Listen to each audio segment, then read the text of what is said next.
On this episode of Swamp Loggers, Bobby and his crew moved the entire operation to a promising new tract of timber. But an angry landowner... No, the plan was to haul it off. And a surprise from Mother Nature... Started coming down pretty hard out here. ...throws a monkey wrench into their plans, costing Bobby and his crew thousands of dollars. It rolls a nightmare, man. The lost cause. We need to shut it down.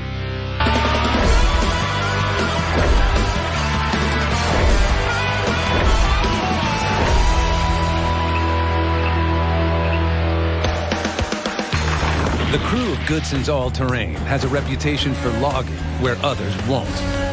All right, guys, let's go.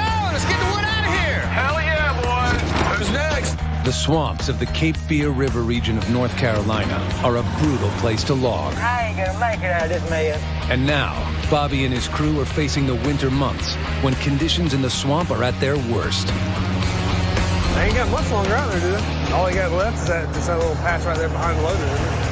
Goodson All-Terrain is winding down on the 100-acre Flowers tract and gearing up for a 20-mile company move to the new 250-acre Buckle tract. All right, let's go in. Get them on. Get them out of here. But before they can make the move, the crew must clear out the remaining timber from the Flowers tract and haul it off to the mills. Okay, let's check out. You're good to go. That's coming out. As the crew continues loading out the remaining wood, Bobby heads to the deck to welcome a new crew member. How you doing, William? All right, man. How you doing? Well, a while back, Jose, good loader operator, he went to work with another company, so we've been without a loader man here for about several weeks, and we hired a guy today. His real name is William Woodcock, but they call him Big Red. You had a little bit of time to run it. You getting used to it? Yes. It's slowly getting used to it. My name's William Woodcock. I've been in the logging industry since 1979. Drove a truck for about 10 or 12 years. Been running a loader, skidder, cutter ever since.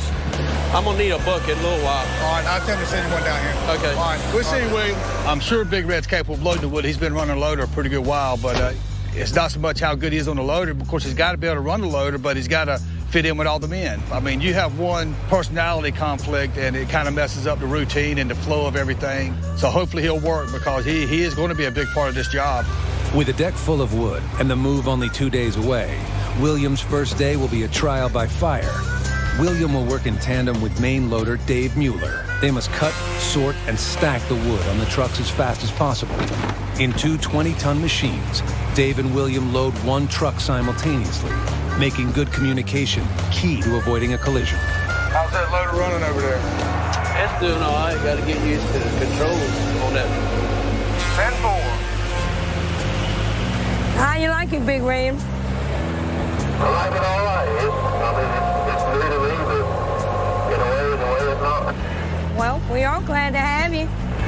See what I can do about getting you a cake made and getting the boys to sing you a welcome song. Having worked as a logger for the last 30 years, William already knows some of Bobby's crew. The ones that don't know him are eager to meet him. How you doing today, sir? This is William over here. Everybody calls me Red. Well, welcome to the team. You're going out the way. I'm going, Oscar. I was just telling William, welcome to the team. Big Red. I knew we were going to get to work together, so I'm welcoming you to the crew.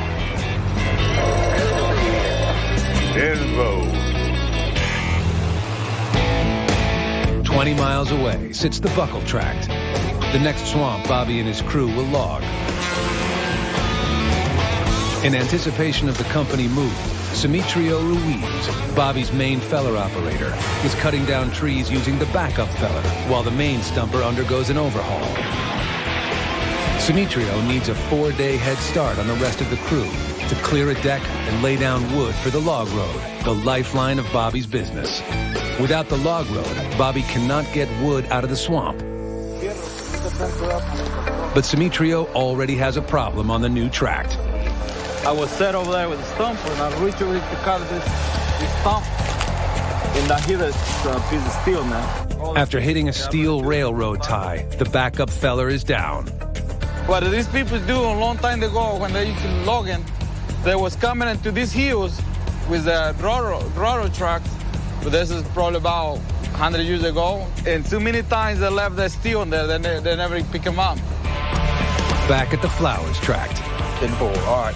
Bobby learns that the backup feller has gone down and decides to accelerate the repairs to the main feller. The situation we're in right now, Smitra, he doesn't have but a day stumping on the track we're moving to, which we always try to have at least 4 days ahead. And here we have 1 day cutting. We're right up against the wall again. It seems like it never fails.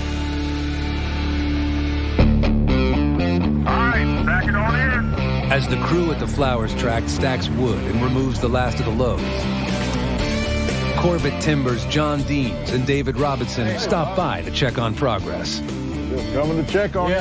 See how ready for the move. Bobby has a unique relationship with Corbett Timber. As an independent contractor, Bobby and his crew can be hired to log for a variety of mills, but 95% of his business comes from Corbett Timber. Keeping Corbett happy is Bobby's top priority. We need to go over here and figure out what we're going to do with all this trimming area.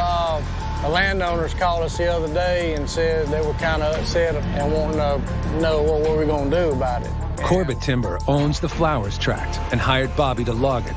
The owners of a neighboring property granted the loggers an easement, allowing Bobby to use their land to stage equipment and trim trees. But those landowners are unhappy with the scrap wood Bobby and his crew are leaving behind. Whenever we're loading pulpwood, the wood is crooked, and there'll be limbs on it because we don't have anybody in the woods limbing. Abraham cut the limbs off so it doesn't stick out into oncoming traffic lanes. So we end up with a big pile of wood, and apparently we had to get it cleaned up, and we didn't know till the last day. They understood it. They gave you permission to trim the trucks right there, but I don't think they understood what the volume was going to be. We got to get this stuff out of here. You want all that out? Yeah. Moving the wood is no small task. It will cost Bobby $2,500 in gas and labor. They said we could trim the trucks up right here. Now the guy come back, he says he wants to move all of that stuff. But, I mean, there's no problem moving it. Somebody's going to pay me to move it. If nobody's going to pay me to move it, it's going to sit right there. They tell us we can do it, and then they say we can't do it. Right. That's it. That's enough. We're a day or two left from finishing, and all of a sudden they come out here and say we got to do this, this, and this, which was not part of the plan. So I'm just going to do what I told them I would do, and I'm not going to worry about the rest. I mean, they can have a bunch of plans for me, but it's not my plans. I'm going to do what I told them I was going to do, and that's all I'm going to do. I'm going to try not to let what other people want bother me.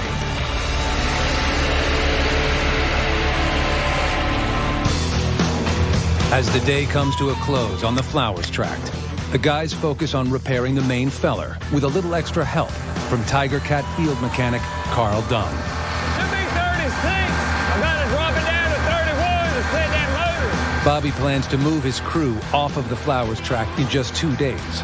If the new buckle tract is not prepped and ready when they arrive, he stands to lose $13,000 a day. All right, go ahead, Smith, cut it off. It ain't adjusting. It's not adjusting like it should, no. That's what I hate there when something like that happens. There's $30,000 worth of pumps on this thing. Right here before move is the worst time for the backup to go down. If we don't get him fixed tomorrow, it's really going to put us behind.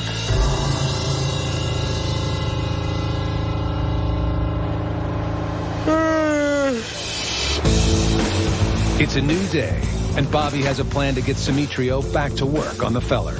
Tiger Cat field mechanic Carl Dunn arrived early this morning and replaced the pumps.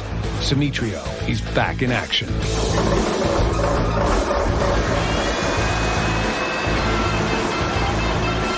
Smitra, everything seems to be working all right on it so far? Right now, it's just fine, you know.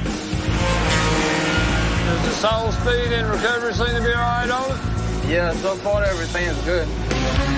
The feller is running well, but Simitrio is still a day behind. He needs to get back to the new buckle tract as soon as possible to prep for the crew's arrival. As Simitrio leaves, Bobby arrives on the deck to find some upset guests. The neighboring landowners are not happy about the scrap wood piles and have come down to confront Bobby. Howdy, howdy. The landowners originally gave Bobby permission to leave the log trimmings on their property, but they now want all of the wood removed, a request that would cost Bobby thousands of dollars. Now, y'all want us to leave some of that wood there, don't you? No, the plan was we'd either put it over the hill Okay. or haul it off. Our fear, Bobby, is when it rots, we're going to lose our heel. They've told me 3 different things they want it done as far as cleaning up the field. And this guy here wants all the wood picked up, every piece of it, after they watched us trim up trucks there for a month. But see, when we first moved here and was trimming up trucks, it wasn't an issue, but now that we got it here, it's an issue. You know, all he had to do was say, you know, don't put no more wood there because you're going to have to clean it up, you know, trim up somewhere else. Well, it'd been a whole lot quicker if y'all said, no, don't do that. Then we could have made different arrangements. And here I am thinking about, you know, we got the move coming up. I just spent $40-something thousand on the old stumper, and then this guy here wants to change something on me. I'm not picking up all these sticks, I can tell you that right now. Okay, well, we don't need to get those. I'm tired of people that tell me stuff, and then they change their mind. You misunderstood. No, I didn't misunderstand. Somebody told us to put wood in the hole and cover it up. I tell you what, y'all just get Eddie Corbett to fix it, because I won't be able to fix it for y'all. I'm sure you'll back. I ain't trying to give you a hard time. No, I know it. And it's up to us to make sure that when you leave from here, that we ain't got a mess here that we're gonna have to deal with for years to come. I just want what's right. That's right. Well, Eddie can fix this for y'all. Okay. Dumping on all of our stuff picked up and all of our mats picked up.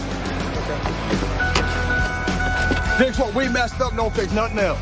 It was really the straw that broke the camel's back because I had all these other things worried me. When you see all the bills and everything going in and out, it puts a lot more stress on you than it is if you're just out here daily working day in and day out.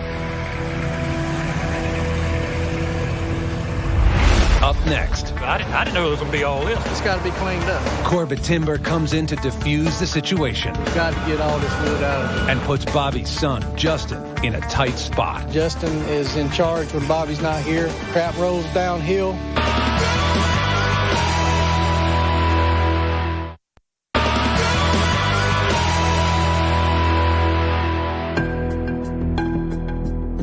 I'm not picking up all these sticks. Well, we don't need to get those. I'm tired of people that tell me stuff and then they change their mind. Bobby Goodson is trying to wrap up logging on the Flowers tract. He was under the impression that he could leave the log trimmings behind. But Corbett Timber and the neighboring landowners have suddenly asked Bobby to remove 10 tons of scrap wood from the property. A request that would cost Bobby $2,500 in gas and labor. Bobby refuses and leaves the tract in a rage. Fix what we messed up, don't fix nothing else. You know, Dad was angry when the Stoudemire stopped by. You know, they wanted him to clean up the wood pile. I think he got aggravated and left, and, you know, he told me just to clean up what we agreed on to begin with and, you know, not what they had come up with this new time. Corbett Timber Company's John Deans arrives on site to settle the disagreement. I didn't know it was going to be all this. I didn't. He might have got blindsided a little bit. He was thinking everything was cool, and then now he's coming up and saying, it ain't too cool now. So I got here, Bobby had already left. I had to kind of pick up the pieces a little bit. He did get permission from the landowners, but the landowners really didn't know what they were getting into. It was just you needed some sidebars on what was going to take place. And that's where the ball was dropped, just a little bit of communication. I mean, you dump stuff out in the man's field, you've gone out in his field, it's got to be cleaned up. We're neighbors with these guys, and we've got to maintain a relationship. We've got to keep things right. Hey, Justin, but the plan is we've got to get all this wood off the side of the road, as much as possible anyway. Crap rolls downhill. Justin is in charge when Bobby's not here, so he gets to do all the pickup and the cleanup. They're not mad or anything like that. They just want everything to get cleaned up. 10-4. We'll figure it out. Okay. All right. See you later. Bye. You know, even though Dad told me not to clean up the wood pile, John asked me, you know, to do it. So, I mean, as aggravating as it is, to, you know, as they switch the plans up and stuff, you know, that's the way business is. And the bottom line is Corbett, you know, they pay the bills.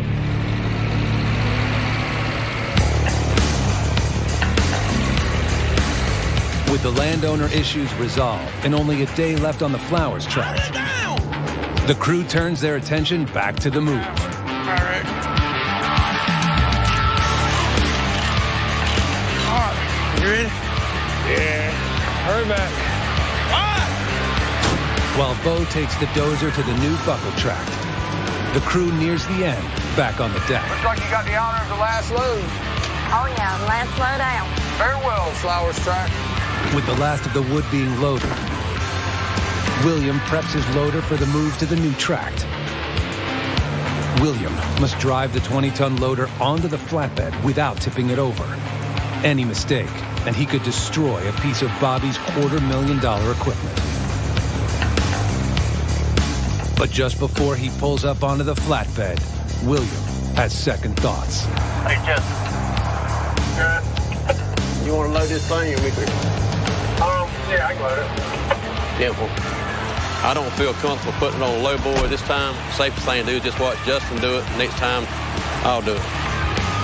Justin puts the loader on the low boy with no problem, and Bo and William take it over to the buckle track. With the move off of the Flowers track nearly complete, the neighboring landowners stop by for a final inspection. I wanted to thank you. I appreciate what you done there yesterday evening. That's exactly what I wanted. Okay. What you done there. And I'm sorry I got your dad upset like that, and if I upset you, I didn't mean to it. But I appreciate what you've done, and I really appreciate that. Hey, ain't no problem. You're welcome. Thank you. You know, even though Dad told me not to clean up the mess, I did what Corbett wanted anyway. I just think it's good business, and hopefully Dad won't be mad at what I did and kind of see it my way. With the landowner satisfied, all that's left to do is get the rest of the equipment to the new track.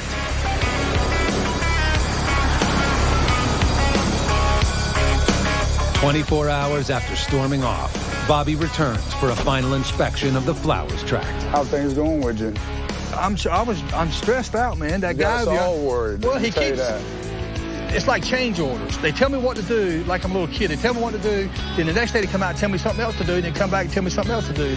Well, you have too many chiefs running around. Well, I almost gave him a change order, so I had to leave. But I'm all right.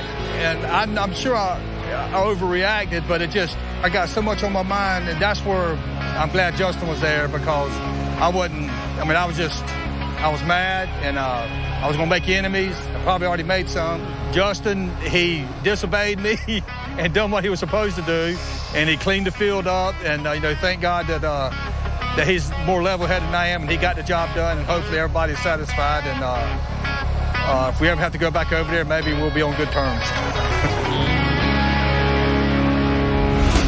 Coming up. Scales check out. You're good to go. Bobby's hopes for a fresh start on a new track We're supposed to have some bad weather. are dashed by a brutal winter blast. Started coming down pretty hard out here.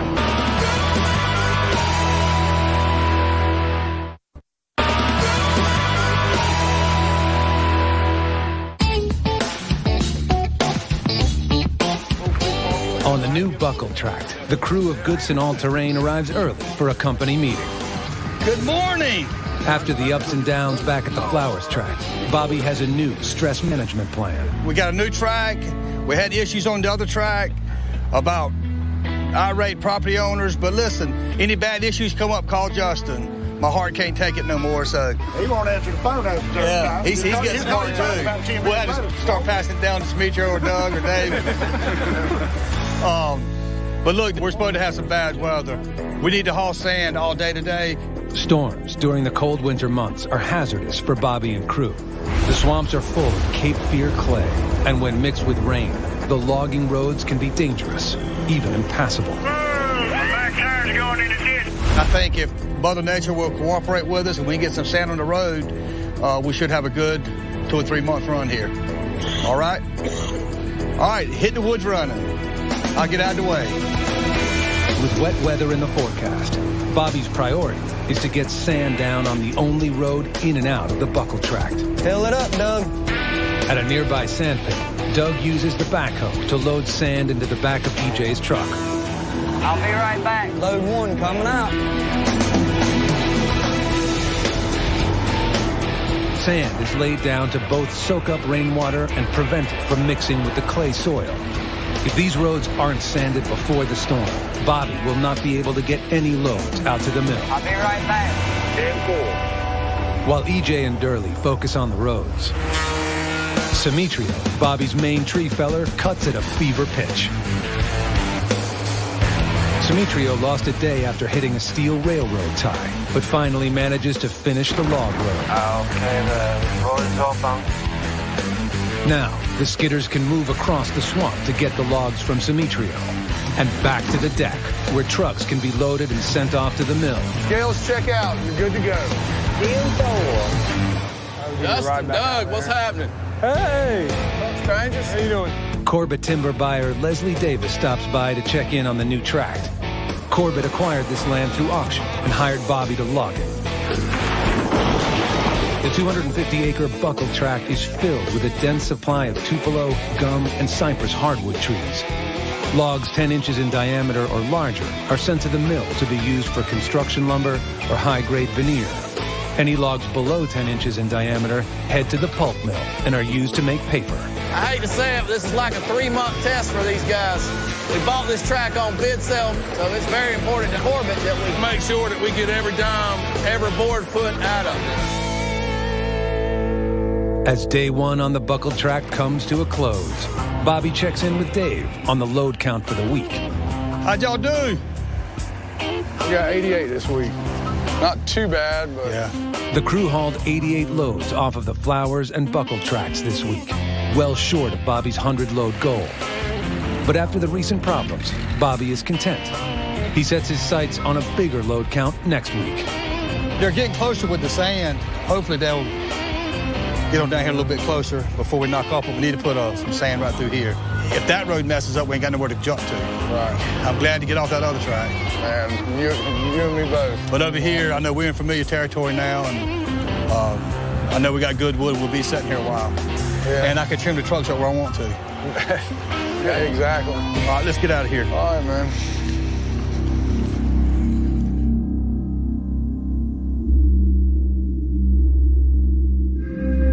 It's the beginning of the new week, and Bobby's crew wakes up to an unwelcome surprise.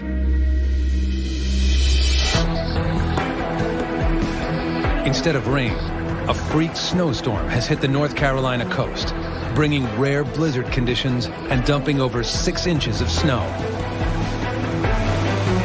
Dave, I don't like the way this is looking. Have you heard from Bobby or Jasper? Nothing yet. Let's just keep working till we hear from them. 10-4. Because the roads are getting worse by the minute, and each loaded truck weighs in at almost 84,000 pounds, the truckers are starting to worry that the roads to the mill are not safe. The truckers aren't the only ones who feel the pinch in winter weather. If Bobby is forced to shut down the whole operation, he stands to lose over $13,000 every day they can't log. Hello. Hey. I haven't heard from you or Bobby. I was beginning to wonder. Look, y'all just go ahead and leave, because I'm out here on the road right now, and it's probably about 6 inches, probably more snow. So just y'all saddle up and get out of here so we can get home. All right, man. We'll do that. As the crew makes their hasty exit, Bobby arrives to touch base with Justin. No, I'll stay with y'all. We'll go just up 53 back home. I guess you don't really want days like this, but we didn't make our quota last week because of the move. Not working today is going to cost us around $13,000. It's just not a good way to start out the new track.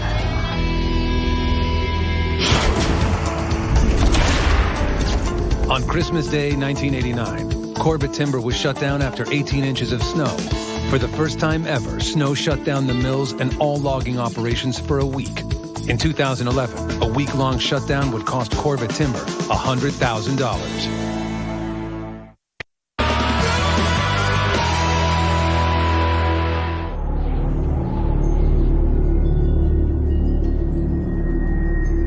A freak snowstorm has dumped 6 inches of snow on the buckled tract in the last 24 hours. The crew of Goodson Logging is forced to take the day off. 75 miles away, at the Goodsons' home, Bobby monitors the storm. This freak snowstorm is costing me a lot of money. Every day that the trucks aren't rolling, it costs me $13,000 a day. I got to get those trucks in there as soon as possible. I just called Bo and have him run up there and check the swamp road. Well, I just hope he reports back that the roads will be drivable tomorrow. 10 miles from the buckle tract, Bo is at home getting ready to head to the swamp to check on the road for Bobby. But not without having a little fun first. Friends and all, and me and the youngins over there having a snowball fight. I mean, it's nice. The youngins have been out of school, so I've been able to spend time with them today. Hi. But still, we don't get paid for snowy days, so, you know, still got bills to pay. So got to get back at it as quick as we can. What's up, man? Not much. Can I see what you're up to? Not much. Hanging out here with the youngest. Talk about riding over to the woods. See what was going on there. Bobby called this morning. We decided we'd ride over to the woods, see how bad the snow was. All right, baby. Let's get him in the truck. All right, let's do it. All right, who's going? What you think? Think we're going to be able to work it tomorrow? I don't know, Judge. Well, we're fixing to find out. Well, I know down. Watch out for the man in the beetle bug. I know, right? That was a super beetle. I'm telling you, man, this is what's called crazy. It's still a lot on this road. It is. See, this ain't even safe here. It's not froze, but it's slushy. In my opinion, it's a little bit too dangerous. I don't care to drive in that. Need to work, but I don't want to get out here and take a chance and killing myself or killing somebody else or get banged with us. No, I don't need it. My nerves ain't good for this. Well, I'll call Bobby. We'll see what see what they say. Joy and Bo turn off the main road into the swamp to evaluate the condition of the road. What you think? This road is just, I know it's going to be slick from here on to the deck where they ain't got that sand down. Why don't you call Bobby and see what he says about tomorrow? So we'll know if I can sleep in the morning. Hey, did you get a chance to go by there? Me and Joy can stand over here right now. It's got some snow on this road. It's not melting out too quick. Yeah. And the dirt road going in the woods. It's not passable for two trucks at all. It's not passable? No. Well, y'all just keep the phones with you tomorrow. And as soon as we get over there and see if we think we can get something out, we'll call y'all, okay? Okay, buddy. All right, man. We'll see you, bud. All right, buddy. Bye-bye. Bye. The report I got from Bo and Joy is the roads are not passable, so they're probably not going to come in tomorrow. While I try to get these roads up and running, I'm probably going to have the other guys come in, but I know tomorrow is going to be all about getting the roads fixed so we can get the trucks out. It's going to be a battle, and we're going to fight. You know, we got to start somewhere, and if I wait for Mother Nature to take care of it, it's liable to be 2 or 3 weeks from now.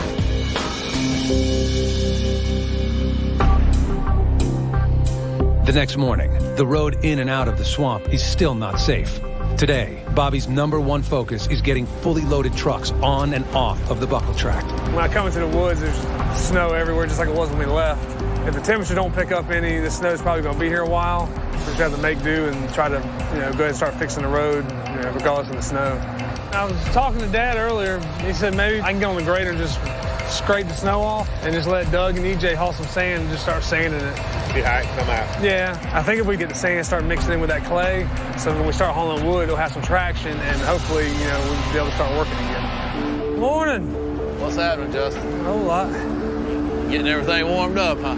Yeah, I'm gonna try to do something today. It is the 3rd straight day that no wood is leaving the buckle tract, and Corbett timber buyer Leslie Davis is back on site to find out what can be done to get loads out of the frozen swamp. You can get back to rolling, that'd be good. So I don't know how much wood we're gonna get out here today. Yeah, that truck road's it's gonna give you some problems. Logging for Corbett's come to a halt. This makes the 3rd day now. Still gonna be a struggle, though. These guys has got some serious problems on the road here, and we need you getting as much of that wood out today as you can. Well, let me get this road scraped, start hauling some sand, so maybe we can get some wood out this afternoon. I hope so, man. Need all I can get. Every day that loggers aren't working, every day that somebody's not producing, it slows down the bottom line. All right, I'll see you.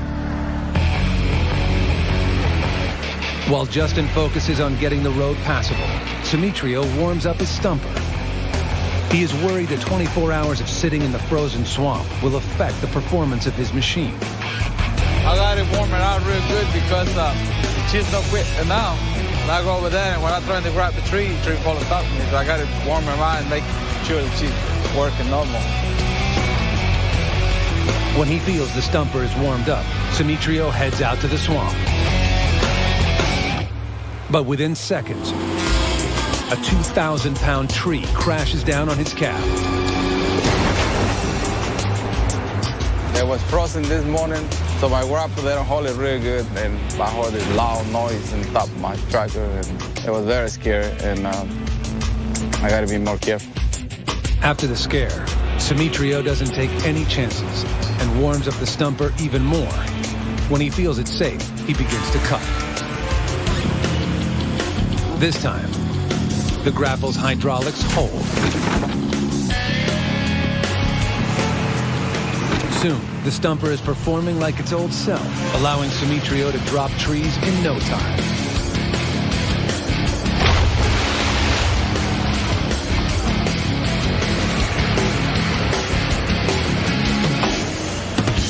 Today, the crew stacking the wood on the deck is winning the battle against the conditions.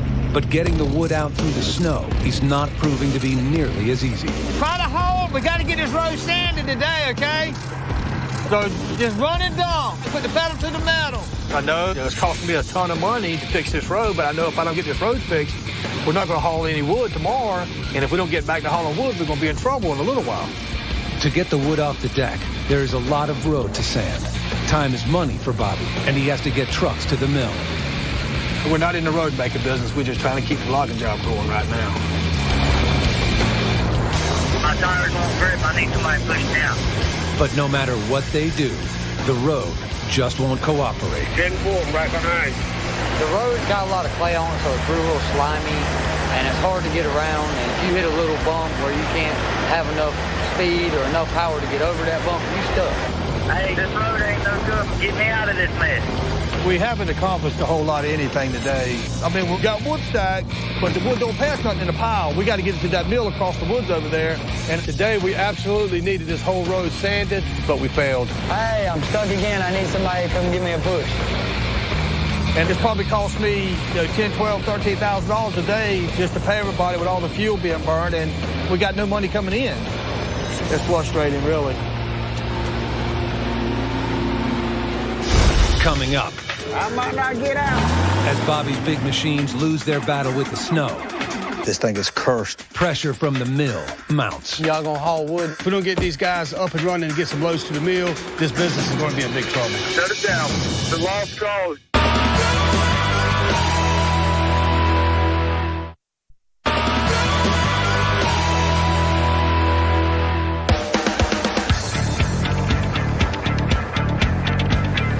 The next morning on the buckle tract, the truckers arrive, hopeful that the sand that was laid down will make the road passable. I wonder how this road's going to hold up today. Info. Morning. A little frigid. Yeah, man. Everything cranked up, though. That's good. The road's good and hard. Yeah. If we get maybe a load of sand down here, by the end of the day, we should be set. Trucks, they've had a terrible week just like we have. If we don't work, they don't work. So hopefully we can get the road squared away so they can haul some wood and keep them running. Let's go. We only have a few hours left. Good road. Leaving a trim up. Coming out. Overnight temperatures have frozen the road solid. Some of the early trucks are able to haul loads out of the swamp.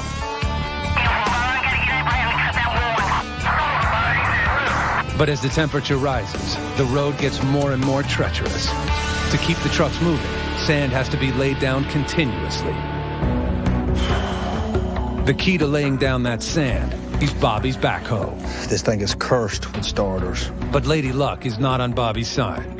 The starter has just broken. Never is. Yeah, it's not good. The starter turns over the backhoe's engine, and without it, the backhoe is useless. When Justin said they tried to crank it, they seen a spark come from the starter, and when he grabbed the wire, that plug melted off the starter. That's what burned off. This thing's brand new looking. All right, I'll go see if I can find this. Keep the trucks rolling now. All right. The main goal, we got to get sand on the road. And the only thing that we needed to work today was the backhoe. And it's the very thing that wouldn't start this morning. It's just Murphy's Law again. Bites us in the butt.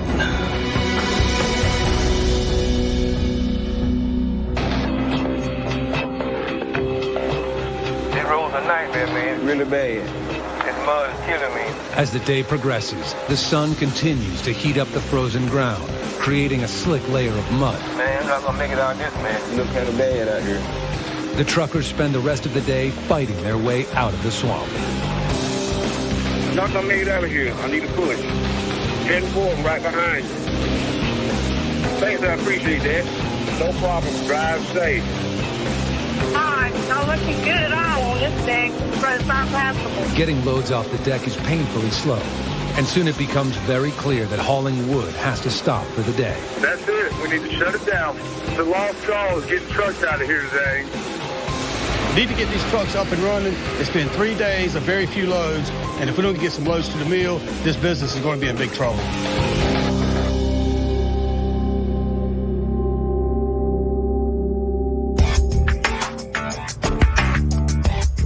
The next morning, the crew arrives an hour early to make the most of the frozen road. This week's impassable road and lost loads have cost Bobby over $40,000. The crew hopes to bounce back on the last day of the week. I came in early, but you been loaded ready to work. Oh, y'all speed up some of that truck up.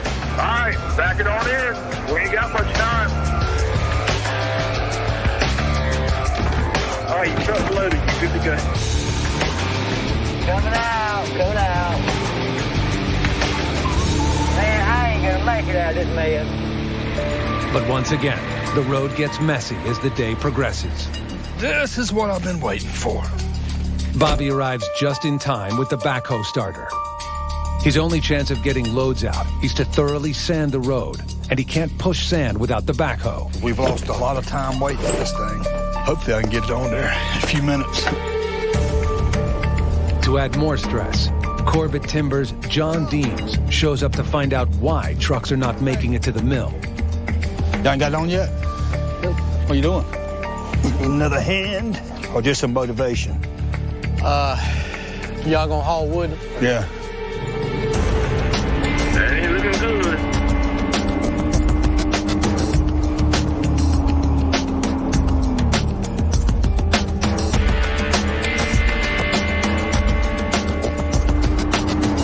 I might not get out. Trying to get stuck. You got it already? All done? Okay, well, let's see if it'll crank.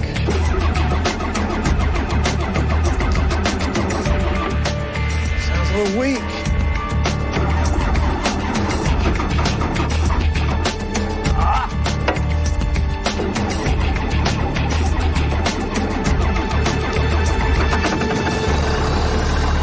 Ready to go again. With the backhoe up and running, the road finally gets the sand it needs. Let's go. We got to get 20 loads today. Hurry up. Trucks are back hauling loads to the mill. Yeah, it's my first load today. Got to get going. Well, it's going south, things start picking up around here. I can't believe it's the same road from yesterday. Here's Dave. Hello? What's going on? How'd y'all do? We wound up with 14 today. But even though they're getting wood off of the deck, Bobby has had one of the worst weeks in Goodson logging history. He has no choice but to ask his workers to come in on a Saturday. And we can try to make up for Monday and Tuesday. All right. All right, man. Bye. You know, it's a tough call asking the guys to come in on Saturday, but this has been one of the worst weeks I can remember. The only way we can come close to breaking even is if the guys get 20 loads tomorrow. If we don't get 20 loads tomorrow, I'm screwed. Coming up next, Get him in and get him out, okay? 10-4. Bobby's Saturday crew sets an ambitious goal to make up for the bad week and won't let anything slow them down. Hey, dude, you sure that thing ain't on fire? It's got to get better.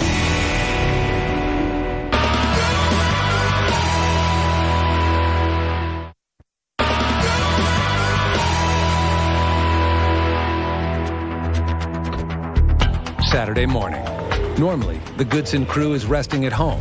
But after a historic snowstorm, Bobby is forced to ask his crew to work the weekend. To make a dent in his losses during the week, they have to get 20 loads to the mill.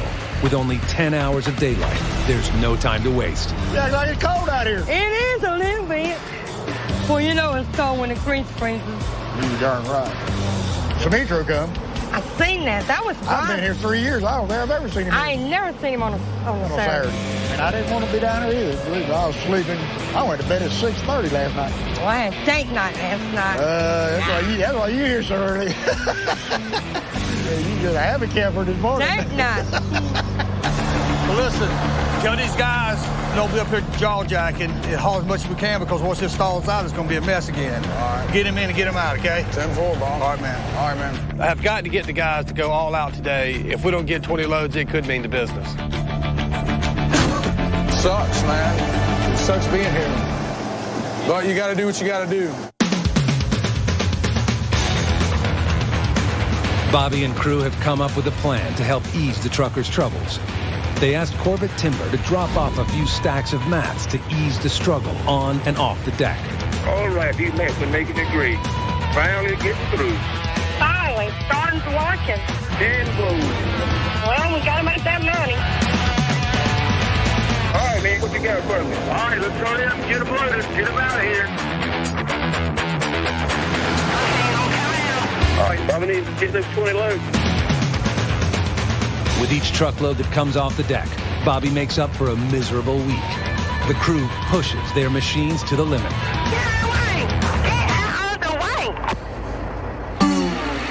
But Durley may have pushed his skidder a bit too hard. Hey, dude, you doing all right there? You sure that thing ain't on fire? Old tractor there is giving me a little trouble there with all that smoking. Really can't tell you what's wrong with it. But other than that, it's pulling good. Just smoking like the devil. All right, well, be careful out there. Durley is a better man than I am because that tractor he's driving looks like it's on fire. It's smoking so much. I think I would have parked it a long time ago. But I guess he's a contender. I'm not. I bet he didn't smoke many cigarettes. No, he's saving some money now. He ain't got nobody cigarettes.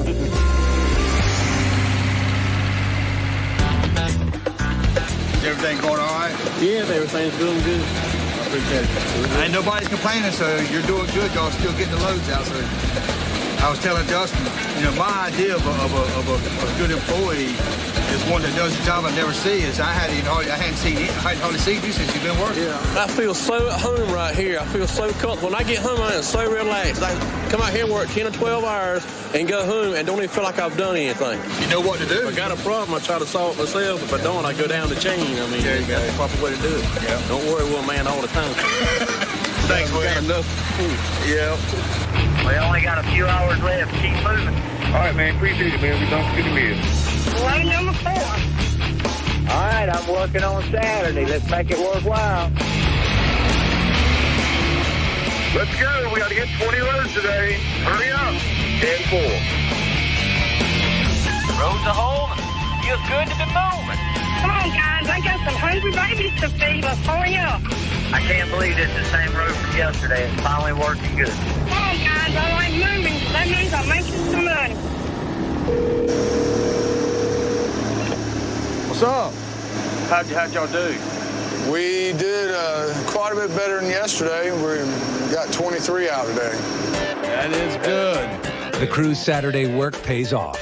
They made 23 trips to the mill, and at $600 a load, they brought in $13,800, softening the blow from a week full of setbacks. Of course, our goal is to get 100 in a week. This week, between the snow and just every other little thing that could happen, we wound up with about 50 loads this week. Not a good week, but maybe next week get a good start, and hopefully I'll be cooking for us next week. We'll see y'all. Thanks y'all for coming out here today. Monday morning, bright and early. It's got to get better.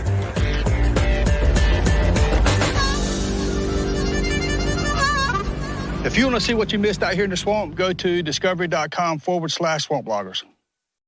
On this episode of Swamp Loggers, Come on, truck driver! a mud hole of a swamp We're losing these roads. We're losing them. It's all falling apart out here. forces Bobby and his team to make a move. Watch your head. We got to make the move quick so we can get back to hauling wood. We got to get back on track. But the new tract has a few surprises of its own. Just wait in case something happens and I get bogged down. We quite possibly could have jumped from the frying pan into the fire. I can't see where I'm going.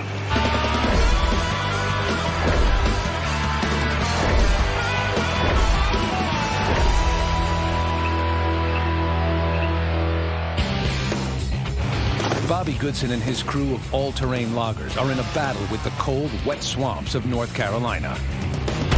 A week ago, an unexpected snowstorm dumped 6 inches of snow on the swamp, shutting down all logging. Not working today is going to cost us around $13,000. The crew has been fighting an uphill battle ever since. If we don't get some loads to the mill, this business is going to be in big trouble.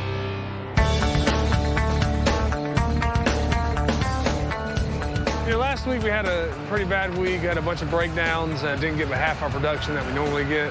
But it's Monday, so we'll see what happens. And the weather, it's not as cold as it has been, but they're calling for rain this week. So we try to get some sand down before it starts raining. You plan on doing anything that road today?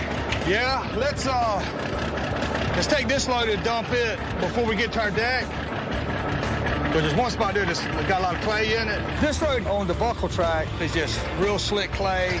It's a beautiful track of timber, but I don't care how good the wood is, if we can't get it out, it's to no value. It's a shame with all this pretty wood we have, and we can't get it out, especially if it starts raining. Because this road, if it rains too much, it won't handle it. No. It's going to be tough keeping the trucks from getting jammed up. It's a bad feeling when you drive these machines and the water is right there in your foot. All right, take it easy. With the possibility of rain and the havoc it can wreak on everyone's mind, the crew gets right to work. They have to deliver as many loads to the mill as possible before the road gets sloppy. Good morning, bub. Want to see about the rain coming in here? What rain? It's coming in tonight. Last week, it was a real bad week for me, and I was wanting to double it this week or triple it. But now they're calling for the rain to come in, and with the road and all, I just don't know how many of us can handle another throwaway week. I really don't. While the rest of Bobby's crew can continue to cut, stack, and pull wood in any weather, the truckers often get shut down when the rain mixes with the clay on the only road in and out of the swamp. In no time at all, the road can become impassable. Wood don't get no damn prettier than this. We don't take advantage of it while we're here. We ain't never gonna get it. That's right. A full load of wood can fetch from $300 to $800 at the mill, but the trucker's cut is only $40 per load, making every run to the mill critical. If that truck ain't going, we ain't making no money, so every day we sit at the house, our paychecks get smaller and smaller. Bobby needs to get 20 loads a day, 100 loads a week to turn a profit. But due to the muddy road on the buckle tract, Bobby's crew is only averaging 12 loads a day. I'm slipping and sliding out here. It ain't gonna be long for this road gets really bad. I wish we could do more for you. Be careful out there. For the past 2 weeks, the Goodson crew has had a miserable time getting in and out of the buckle tract. Man, I ain't gonna make it out of this mess. It's a lost cause. Bobby's efforts to overhaul the road were met with opposition.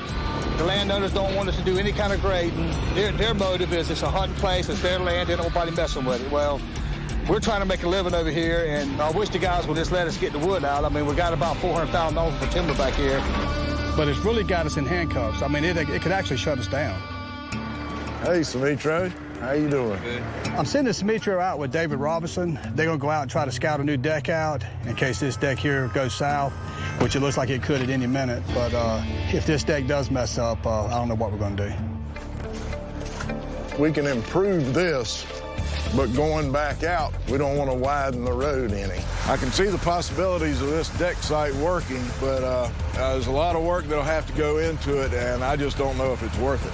The question is, how do we get the road trucks from here to where we've had to park? Even if the deck site works, we got to have a good haul road to get to the deck site. Well, this road is worse than that road. Rather than spend a lot of money fixing a wet road, I'd rather come back when it's easy to drive on. If we don't have a good road, we have to fall back and go somewhere else. We need to break the bad news to them. Well, Sumitra and I just went over to the second deck, and it would take a miracle to make that road work. Maybe fall back, go cut something different, something with a better truck road until... You want us to fix the road while we're here? I would probably leave it. So it'd be best to fix it while we got everything right here to get it fixed. We can't afford any more downtime. The weather has really put us behind, and we've got to get somewhere where we can make some money. And I think our best bet is to go ahead and fix the road we're on now and haul the wood that we got cut down. But we'll just haul some sand on that and see what it does, and we'll go from there. Okay. All right, man. All right. You know, we need to get the sand down now because, you know, the road is mostly clay, and the sand will help the clay not be so slick. And we're blocking the only road to the deck. Come on, truck driver! But just before Bobby can get the first load of sand on the road, the skies open up. Well, we got our 21 loads today, but with the rain starting, who knows, that might be all we get this week. On Monday, Bobby's crew was able to haul a total of 21 loads. But today, rain has put a damper on their chances of success. You know, it rained all night last night, and when I got here this morning, it was just a muddy mess. What's going on? Playing truck driver. How do you think that road's gonna hold up? I know we tried to start off with a good week, and it's like at any minute it could just stop. Dude, you'd think we would be used to the ups and downs out here by now, but... Y'all just load them as fast as you can and get them out of here. It's roads and mills and... Playing that chess game. All right, let me go haul some dirt. All right, man, I'll call you. All right. Well, the name of the game now is to get as much wood to the mill as possible before this road totally gives out. And if that happens, not only will it hurt my pocketbook, but I think it'll wind up costing Bobby around $13,000 a day. How fast y'all reckon getting it loaded today? And we had a bad week last week, and you're going to try to tighten up a little bit this week. Well, we're doing our part now. You do yours. They're talking about pressure on the loaders. I think we all feel time is running out. What do you say? If y'all help us get in and out of here quicker, we'll go quicker. I can only load you. This road's getting slick quick. Look, it's getting bad out here. I'm about to get stuck any minute now. Y'all better get them trucks out of here fast. The road is nasty. You can see the road is nasty. It's slick, it's wet, it's nasty. Well, it was bound to happen. The truck started sliding, and when it got this far over, the trailer, it wanted to slide with it too, and it's come up here against this. It's gonna try to take this tree down, I guess. I feel bad because the trailer's blocking the road, and nobody can get out to go to the mill. But what am I gonna do? From the time you get off that main 10-mile road out there, you just about slip and slide the whole way. You're just along for the ride. You don't control anything. We're losing these roads. We're losing them. 6 hours into their 9-hour day, Bobby's crew has only hauled out 10 loads of timber. They'll have to move Gary's truck quickly if they hope to make up their goal of 20 loads for the day. I got Doug out there trying to put sand on the road as fast as he can, but it's like fighting a losing battle. Hey, turn around and go get Gary. He's stuck. And now Gary's stuck. I'm going to have to stop Doug from working on the road so he can go out there and try to get Gary unstuck. Little dozer time. Man, it's crazy. We got trucks lined up, trying to get to the mill, can't get to the mill because Gary's stuck right in the middle of the road. And some days just don't pay to get out of bed. Just as Gary's truck is moved and the road is finally cleared, the rain starts up again. Back on the deck, the situation becomes even more desperate. Can we step it up a notch and get it maybe double, triple what I got last week? We'll get you loaded as quick as possible. 10-4. You know, I'm working as fast as I can to get these guys to the mill, but I can't do anything about the rain. I mean, the deck is a mud pit. The trucks are getting stuck before they even get to my loader. It's all falling apart out here. I mean, we're scrambling to get sand on the road. It's just a mess. What's up, Dave? How many did you end up with? 19. 19. Well, we're 21 yesterday. We're still on track. We're definitely on track. Through sheer willpower, Bobby's crew defies the odds and manages to deliver 19 loads to the mill. They now have 40 loads for the week and are on track for a 100-load week. You think we'll still be able to get our 100 loads if the road will hold up? Yeah. Well, let's keep it up, and hopefully maybe we can get the road fixed where they can get in and out. Y'all just keep them loaded, all right? All right, man. We'll see y'all. See you, William.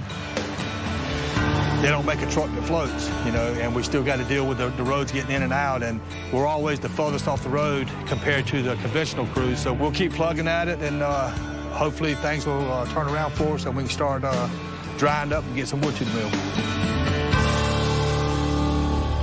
Coming up. Man, this place is a mess. Road conditions go from bad to worse. We've wasted way too much money here. And later, Awesome belly soup. crew lunch hits an all-time low. Look at him. Gourmet day.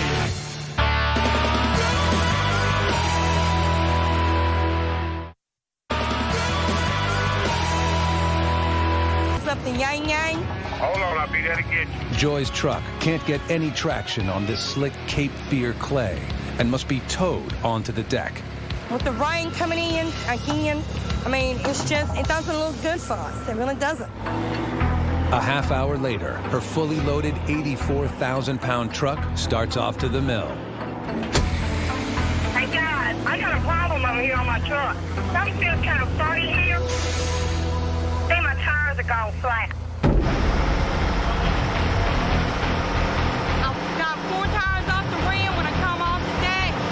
It hit the mat, busted one off, so I lost all my air on the other side, and I've got 4 that's flat. Joy busted a tire, and our air system's all linked together, so all our tires went flat. It gets a little aggravating to the drivers when you're doing what you can do, but the truck's doing what it wants to do. You have no control over it. When you had a bad day, you had a bad day, and I'm having a bad day. Walking over here to unload you. To unload me? Well, how are you? We can't blow those back on without... Have to get those ones off the ground. We can't fix the tires on Joy's truck because it's got a full load on it. Until we unload that truck, the deck is pretty much shut down. Unloading Joy's truck shuts down the deck for half an hour, costing Bobby $600. This road, this place is a mess. It's a nightmare. The crew works quickly to reinflate Joy's tires and get her back on the road. Put it back the other way, Doug. Ain't getting no air in it.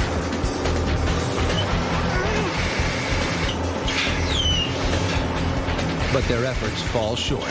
I thought maybe we could get a couple of them aired up, but we had to just get her out of the way because we had 4 other trucks waiting. Finally, Joy's crippled truck is moved out of the way. But very quickly, the other truckers learn that Joy isn't the only one that's going to struggle to get out of the swamp. This deck can't get no better. It just gets worse and worse. I can't go nowhere. It's just turned into a sloppy mess. I'm pissed because I thought we were gonna roll. We're not gonna be able to get what we want out today. It's just been just a mess up here on the deck. It's going to continue to rain, and this place ain't gonna get any better. We've wasted way too much money here, and all we're gonna do is waste more. With the threat of diminishing load counts and concern about the road's worsening condition. Hey, Bobby. What's up, John? Corbett Timber's John Deans arrives in the swamp with a new plan of action. What I got is about 60 acres. This is called the Cape Fear here? Yeah, this is Cape Fear River. This is on the Smith track. We're on maybe about 4 or 5 miles away. All this swamp in here, we're gonna go ahead and scoot him over there, keep him working, and let the buckle track dry out. I got a road in there.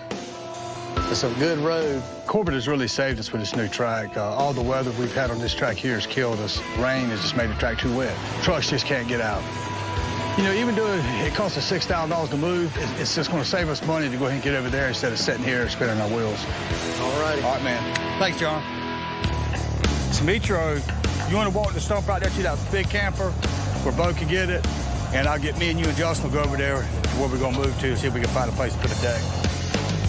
We're going to have to split the crew. I'm going to take Smitro, a loader, and a skidder over to the new track and see if Smitro can get a deck cut out. We got to make the move quick so we can get back to hauling wood. I mean, we got to get back on track. The new 60-acre Smith tract is filled with both hardwood logs and pulpwood trees, and more importantly, dry ground that could keep Bobby logging for weeks. The shovel handle the trucks all right? Okay. I'm gonna start carrying Justin with me on scouts like this. Bring him in there, let him see what I have to deal with, what we gotta look at. It's gonna be a learning phase for him, and this is probably the only part of the job that he doesn't know now. See all the trees that are dying? Look on the ground. All these trees are just dying. The main thing that Dad does that I don't do, he looks at all the timber. He can walk out in the swamp and gauge what's there, if it can be cut, and how hard it'll be to cut it. This is like kind of sandy. And I'm trying to learn more of that aspect of it. That's where I don't know everything yet. I have been known to try to get the decks too close to the woods. I've made a bunch of mistakes, and that's what I'm trying to do is teach Justin to learn from my mistakes so he'll have to go through the same trials that I did. But that dead area there is probably a good spot for a deck if it's all high. It's just a blessing to have him on the job and to be as good a worker and a good a son as he is. The new Smith tract has great potential. What it doesn't have are any clearly marked trails. Which way do you think the stumper is? Straight this way? You say this. We really need a map. Logging these woods is one thing. Navigating them without a map is quite another. We're following a deer trail? After 30 minutes of wandering the swamp, the guys make it back to the feller. Simitrio and Justin waste no time clearing an area for the new Smith deck. While back over at the buckle tract, the crew pushes hard to clear out the remaining stacked wood. All right, guys, tighten up. We need to get that 100 this week.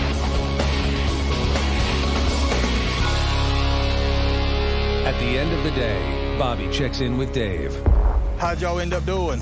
Oh, we didn't get but 14 today, but that's about 10 more than it looked like we were getting the way this morning started off. We'll figure it out where we can keep at least one loader over there to get rid of some of that wood. 10-4, Bobby. See you in the morning.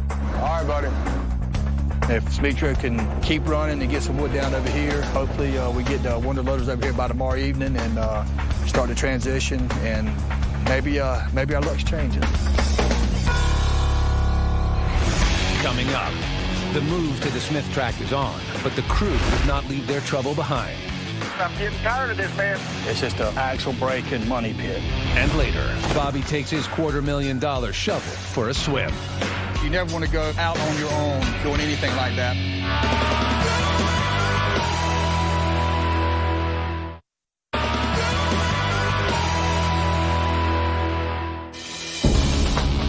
Okay, I'm coming up. Let me know how I'm doing. After a 3-day load count of just 54 at the muddy buckle tract, the swamp loggers moved their operation over to the new Smith tract. I don't know if I can make it through the later. But just finishing up the last few loads on the buckle tract is proving to be difficult. Joey, just take it nice and slow. Bobby's crew needs to push through the sludge to get the last of the stacked wood to the mill. To make their goal of 100 loads, they've got just 2 days to haul 46 loads. Yesterday was a crisis for me. I was from one ditch to the other ditch. It gets a little aggravating, but so to sitting at home.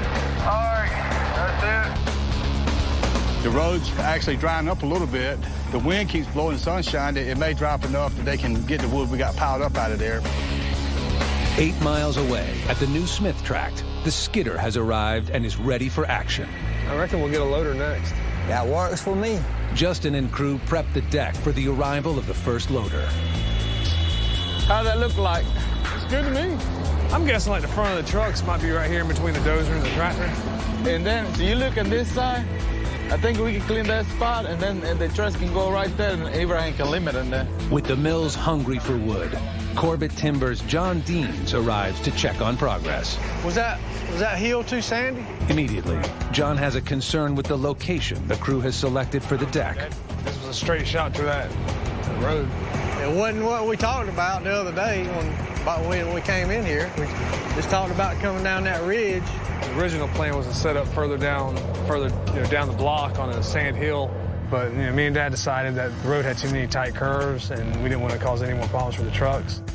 The solution was just to set up further down and make a straight shot out to the road. It'd be a lot less turning. Because over on the top of the little hill is just sand. Yeah. We said we would have a hard time in there. The access road to get to the timber is not at all where we had talked about coming in. You know, we give Bobby the flexibility to do that. He made the decision. I wasn't here. The question I have is, there is politics in logging, and you don't want to rub Corbett the wrong way. And this side is wet. Yeah. And this over here is a hill, so we thought... We explained the situation to John, and he came around to our way of thinking. This will probably hold up better than the sand will. The sand, yeah, that's what we thought, too. And actually, it's going to be a better road to get into the timber.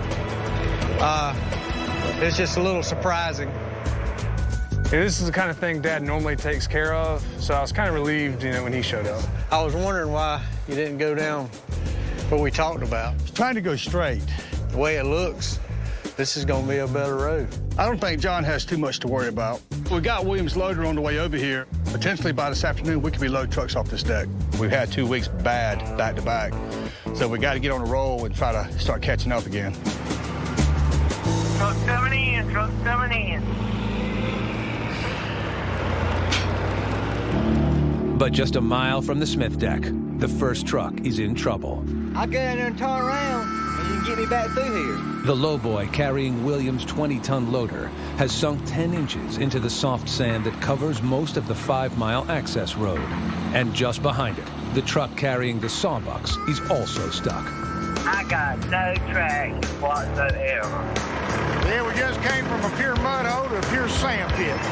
I believe the sand pit's going to be a little worse than the mud hole was. We got a road that we thought was going to hold together, but just bringing in the cutting machine and one shovel, it's gone to pieces. This is crazy. Here we are on the new track, and instead of the tractors pulling wood, they're out there on the road trying to run a towing service to get the trucks in and out. You know, it's making me nervous. I'm wondering if we made the right decision to move over here. We quite possibly could have jumped from the frying pan into the fire. But once again, John has a plan B. Let me go see if I can get in touch with Sam. We have another way to get in and out, but we have to get permission from the adjoining landowner. A second, much shorter half-mile access road leads into the backside of the Smith Tract and is made of hard sand that they hope will better support heavy loads. John's going to try to work that out so we can go out the back way, which would be a tremendous help. Dave doesn't expect to get more than 13 loads out of Buckle today. There's no way we'll make 100 loads for the week now.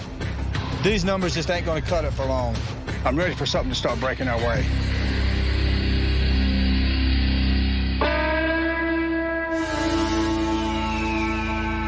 Friday, the last workday of a long week for the Goodson crew. Truck coming in, truck coming in. Bobby now has 2 decks running, but starts his day at the Buckle track, where the backup loader is sending out the last of the wood. Just got 2 or 3 more loads of logs to load up. We'll try to get them out of here before the rain comes in. And we'll probably just let this track sit here until we get to the drier time of the year. A lot of good wood, a good track. I hate to leave it, but you stack up wood all day until you get to the mill. It don't pay the bills. 8 miles down the road, Dave and William are already stacking wood at the Smith Tract. And soon, the crew here is in full swing. Let's keep them moving. But the weekly load count stands at a dismal 67. There's no hope of hitting their goal of 100 for the week. To make 75 loads, the break-even point for the company, they will have to haul loads from both the Buckle and Smith Tracts. Maybe we can get some loads out of here. They still got the wood piled up already. Coming out, leaving the deck. By mid-morning, Gary is ready to drive the first load off the Smith deck. But to get out, he must travel the same sandy 5-mile access road that he battled on the way onto the tract. This mess is so sticky. Sorry, I'm gonna need another push out of here. I was having a good day, but I seem to be stuck now. You know, I think this is the worst luck I've ever had with these roads. They're going to have a tractor out there all day long pushing trucks in and out because nobody's going to get in and out of that road. John don't get us out the back way, we're going to lose a lot of money over here. When you get over here on a road like this, the trucks, they're going to try to get through a hole and it's going to bounce and pop an axle into you. That's, you know, $500 or $600. It's just a axle brake and money pit. Damn, I'm out here stuck again. I'm getting tired of this mess. All right, where's the hydrogen? Logging, you know, we're working on about a 3 to 7% profit margin anyway. Most retail stores are 30%. And here we are working on this little tiny margin, and then mishaps like this happen. If we don't haul wood, can't pay the men, can't pay the fuel bill. It just kills the bottom line. Because it don't take many of them and you're out of business.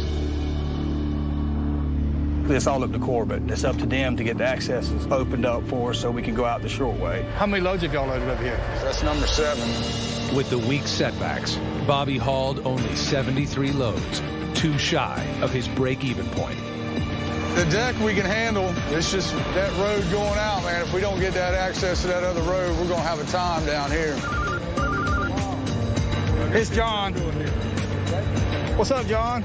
Got a call from John Deans, and he was letting us know that we could use the shortcut that we needed. Thanks, John. That call came at the nick of time because of that sandy road. It had all but shut us down. Coming up. This road here is holding up good. The trucks finally get rolling. They want to get him put it deep over here. And high water sends Bobby looking for answers. That ain't loggers, those are beavers. That's it right there. Huge beaver dam. It had to be the length of a football field. All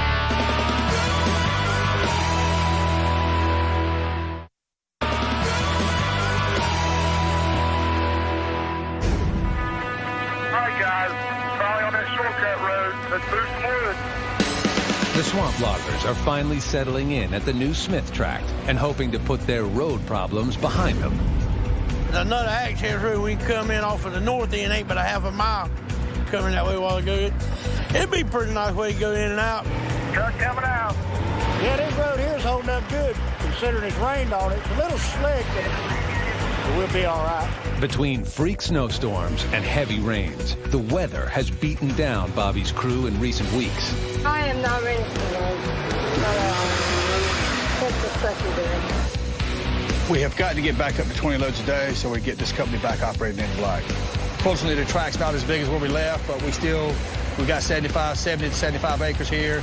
We needed a place that could work with some rain, and this is one of them that'll do it. It's all half-inch steel in it. Don't worry about it. You'll scratch it up, but you won't hurt it. Needing to make them... That last road, what did it weigh? We totaled out at 83,750. Perfect where we want it. All right, Ken. Thank you, sir. Good customer. These scales right here is about 15,000, but it's a bargain because if we're maximizing every load, we don't have any light loads. That's where most money's lost. They make us money every day that they're working. So that's the last of the weight ticket. I'm trying to support DMV here now. Bobby's trucks are rolling. But out in the swamp, Simitrio's day is off to a rocky start. The water getting pretty deep over here. I'm afraid they're going to get it stuck. Yeah, the shovel's in pretty deep, too. I don't like the looks of that. Swamp loggers battle water on a daily basis. But when the water levels get too high, the machinery is in jeopardy. I'm kind of concerned because when it's that deep, the water reaches the motor and get in the motor and shut the motor off, and that's it. Anytime the water gets high, it could shut us down. If the water backs up to the roadbed, the trucks can't run. If the skidder operators can't see the shovel road, they could easily slip off the road and we could lose the whole tractor. Last winter, Bobby almost lost his $250,000 shovel twice when the 37-ton machine slipped into a flooded swamp. High water's bad news. At least this time, I think I've got an idea of what's going on. A couple of men come by the job the other day that's hunted this place and lived here a long time, and they mentioned to me that there's beaver dams out there. Hey, Bobby. What's up, John? You were mentioning a beaver dam. News of a beaver dam quickly brings Corbett Forester John Deans to the deck. They were telling me somewhere over in here there's a beaver dam. Okay, let's go see if we can find it. Beaver dams cost Corbett Timber thousands of dollars in lost revenue every year. The deep pools of water beaver dams create not only drown mature trees, they also prevent new trees from growing. Look at the beavers. Yeah. That ain't loggers, those are beavers. Being a forester, I spend a lot of time trying to control the beavers. I can grow timber in a swamp, but I can't grow timber in a lake.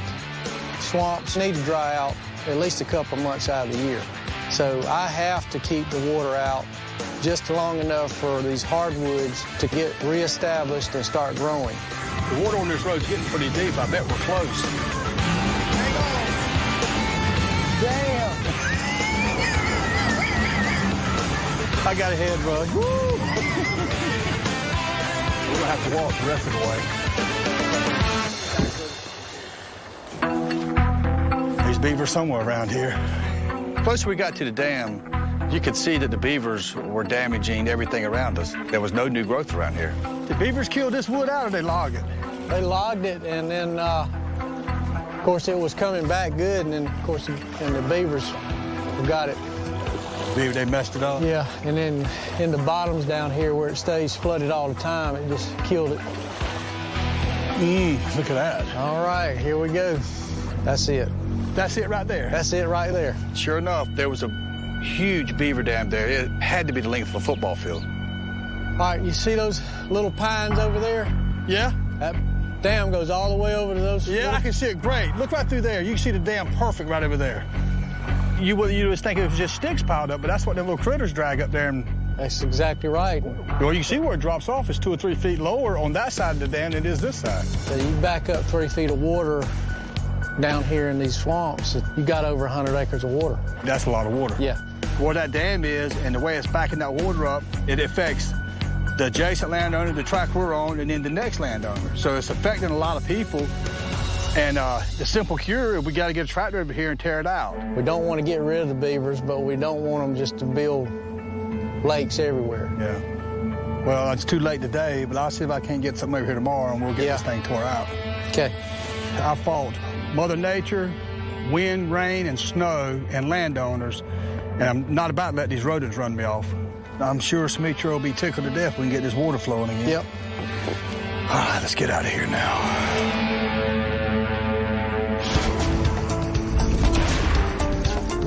Most beavers build dams so that their lodges or homes can be surrounded by water. The water allows for underwater access only, protecting the beavers from predators.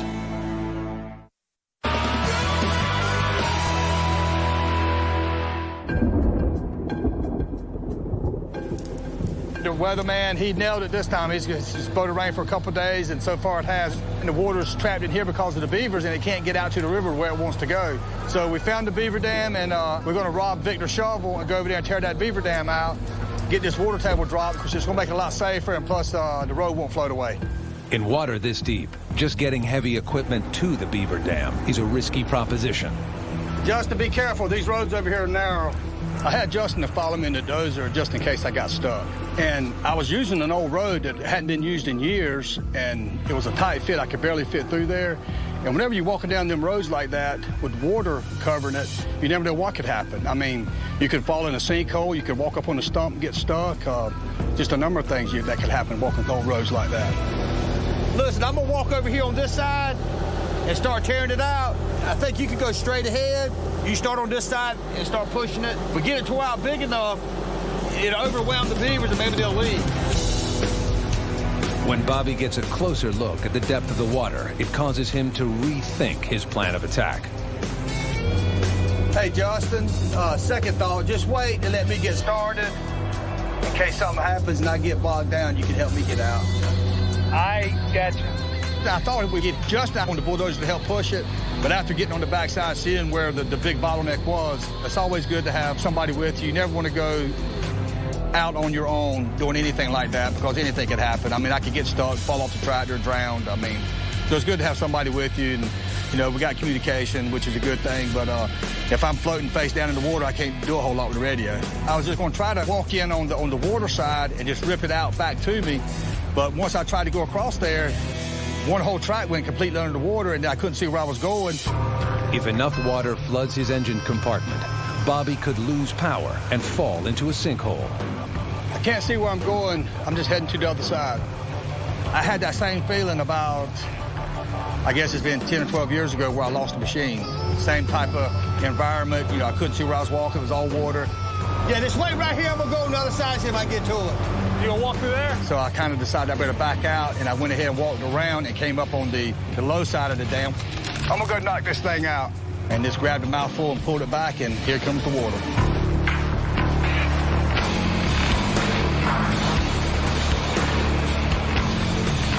And you could see the different height in the water level. I knew once we tore it out, it was going to be a deluge coming through there. After I ripped it out, initially fairly big, and just to watch, I mean, it was thousands of gallons of water running through there, and it'll probably do that all day today, because if John was correct, it's got about 100 acres backed up right now. You know, this water will probably run like this all day today. I might just go ahead and tear it in two in several places. I might try to get over there if I can. Even with the beaver dam destroyed, it will still take a couple of hours for Sumitra to see the waters recede back on the deck. That takes care of that. Bobby 1, Beaver 0. With the floodwaters receding, Bobby's crew is able to load at a rapid pace, still shooting for their 100-load goal for the week. But with only one more full workday, it may be too little, too late. Well, I see you made it back out with the shovel. I guess you didn't get stuck getting that. There was a lot of water back there. Really? Yeah. Well, thousands of gallons. You can look out there now, and you can't hardly see the water. How many did y'all get today? 22. 22. How many you got for the week, John? 72. Good. We have a chance. Yeah, we do. In order to reach their 100-load goal, they'll have to have a 28-load Friday. They've done it before, but never under these conditions. Coming up, come on. I'm waiting on you. The Goodson crew does everything in their power to meet their goal. Truck coming out. They're starting to work it back. All along the edge there. And the Beavers fight back. This ain't over, Beaver. I will be back.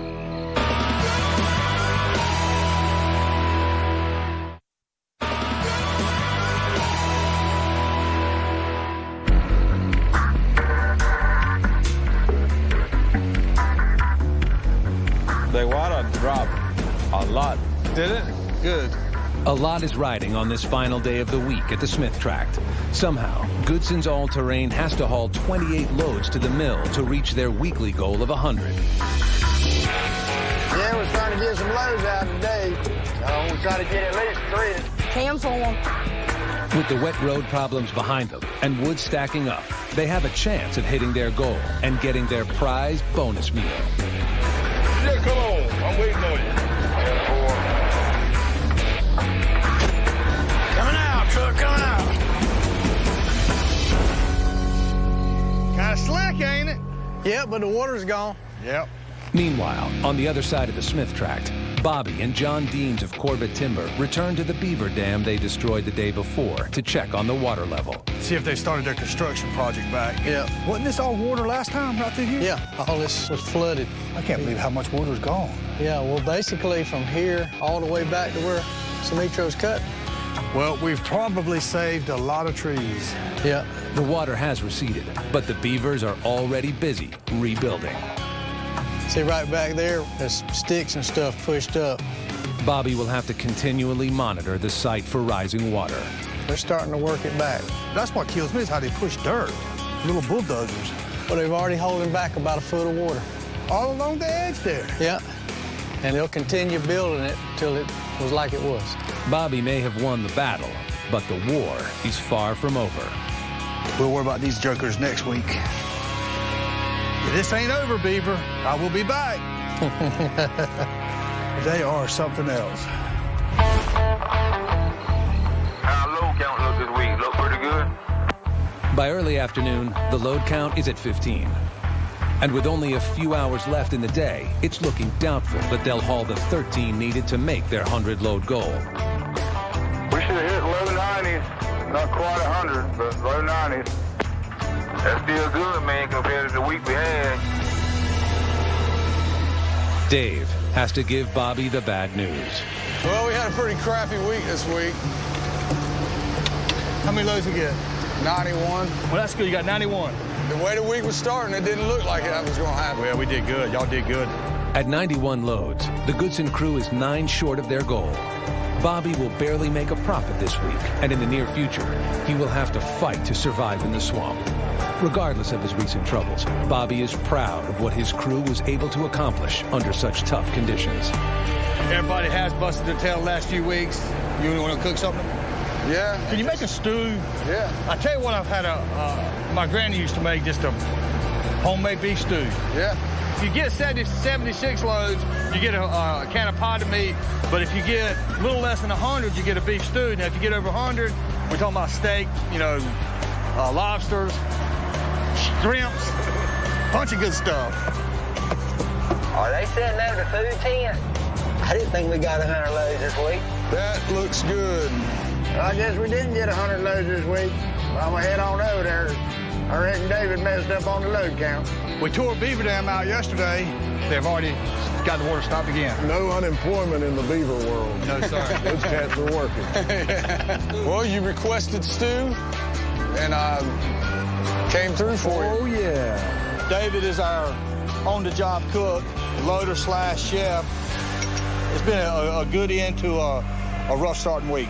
Everybody has really busted their tail, and we've all worked hard, and circumstances out of our control is what's been holding us up. But I can see that we're going to be getting 100 loads in the next few weeks, so I decided to go ahead and give you all a prep meal. Let's say the grace, and we'll eat.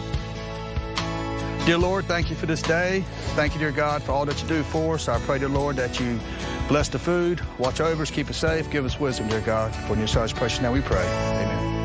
Yeah, I was really shocked when I got into the woods today, found out that Bobby treated us to dinner. Bobby's really good to us, he really is, and we can't ask for a better boss. Trimmed all the fat off of it, but I skimmed the fat off the top, too.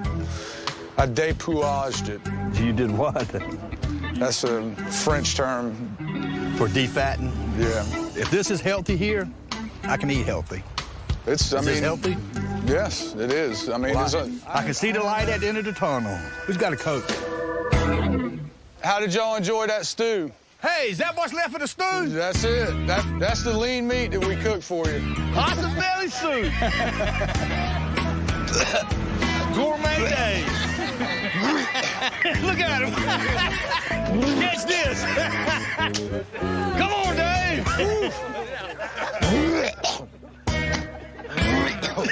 I think the joke turned on me now. If you want to see what's going on in the swamp, go to discovery.com/swamp loggers. On this episode of Swamp Loggers. I hope this week is better than the last. 10-4. Bobby and his crew have had several bad weeks in the swamp. Hurry up. I'm coming out. They have to get back on track. But an angry neighbor. Well, that's still not their damn line, and which is not. A land dispute. If we'd have cut these trees down, it'd cost us double damages. Nasty roads. Man, slow going over here. And a last-minute decision from Corbett Timber. The road is tearing up, so we need to quit. What's going on out there? Wayne Stubbs, this ain't only holding up. Threatened to shut the company down. Can you help me out here?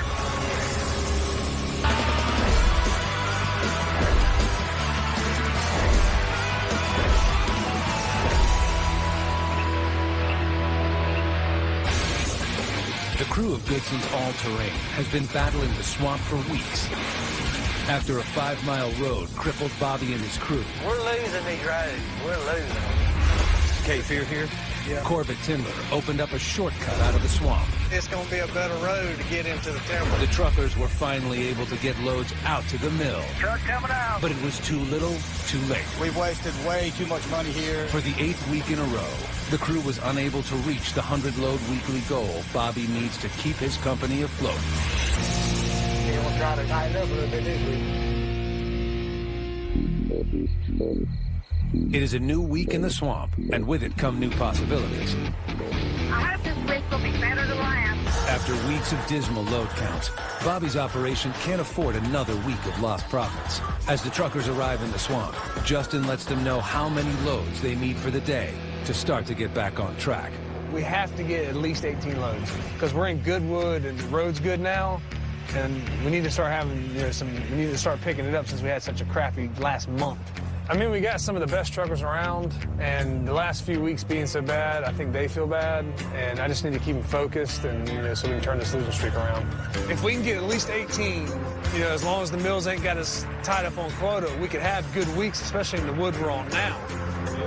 So I appreciate it. All right. All right, you're out of here. Good to go.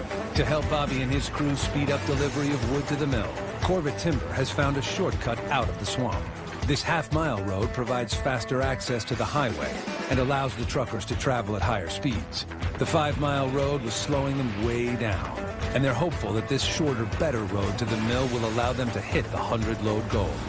If they can hit 100 loads for the week, each employee earns a $100 bonus and a company meal. All right, let's go ahead and get them out of here. I'm loving this half-mile road. While Justin keeps things moving in the swamp. What you have to replace all the top leaves? 75 miles away at headquarters, Bobby starts the day at the shop and checks in with his main mechanic, Doug. Got some bad news for you. I got another job. I got some bad news from Doug today. Which you kind of caught me off guard a little bit. I got a job here in town, working, doing utility locating, actually. It was a tough decision for me, but when it comes down to it, I think this will be a better opportunity, more room for advancement, be able to move up, and maybe not be a grease monkey my whole life. I like doing what we do, but as well as anybody that it's a hard life, and it's hard on your body. Well, I hate it, Doug, but I understand where you're coming from, and it is tough. It was a tough decision for me, too. Look, I tell everybody when they come out here, either you'll learn to love this job or you'll appreciate your next job a whole lot more. And most of the time, they appreciate the next job a whole lot more. Yeah. I'm gonna miss you, man. It's hard to replace somebody like Doug. Doug's a good mechanic. He thinks for himself. He'll be a hard one to replace.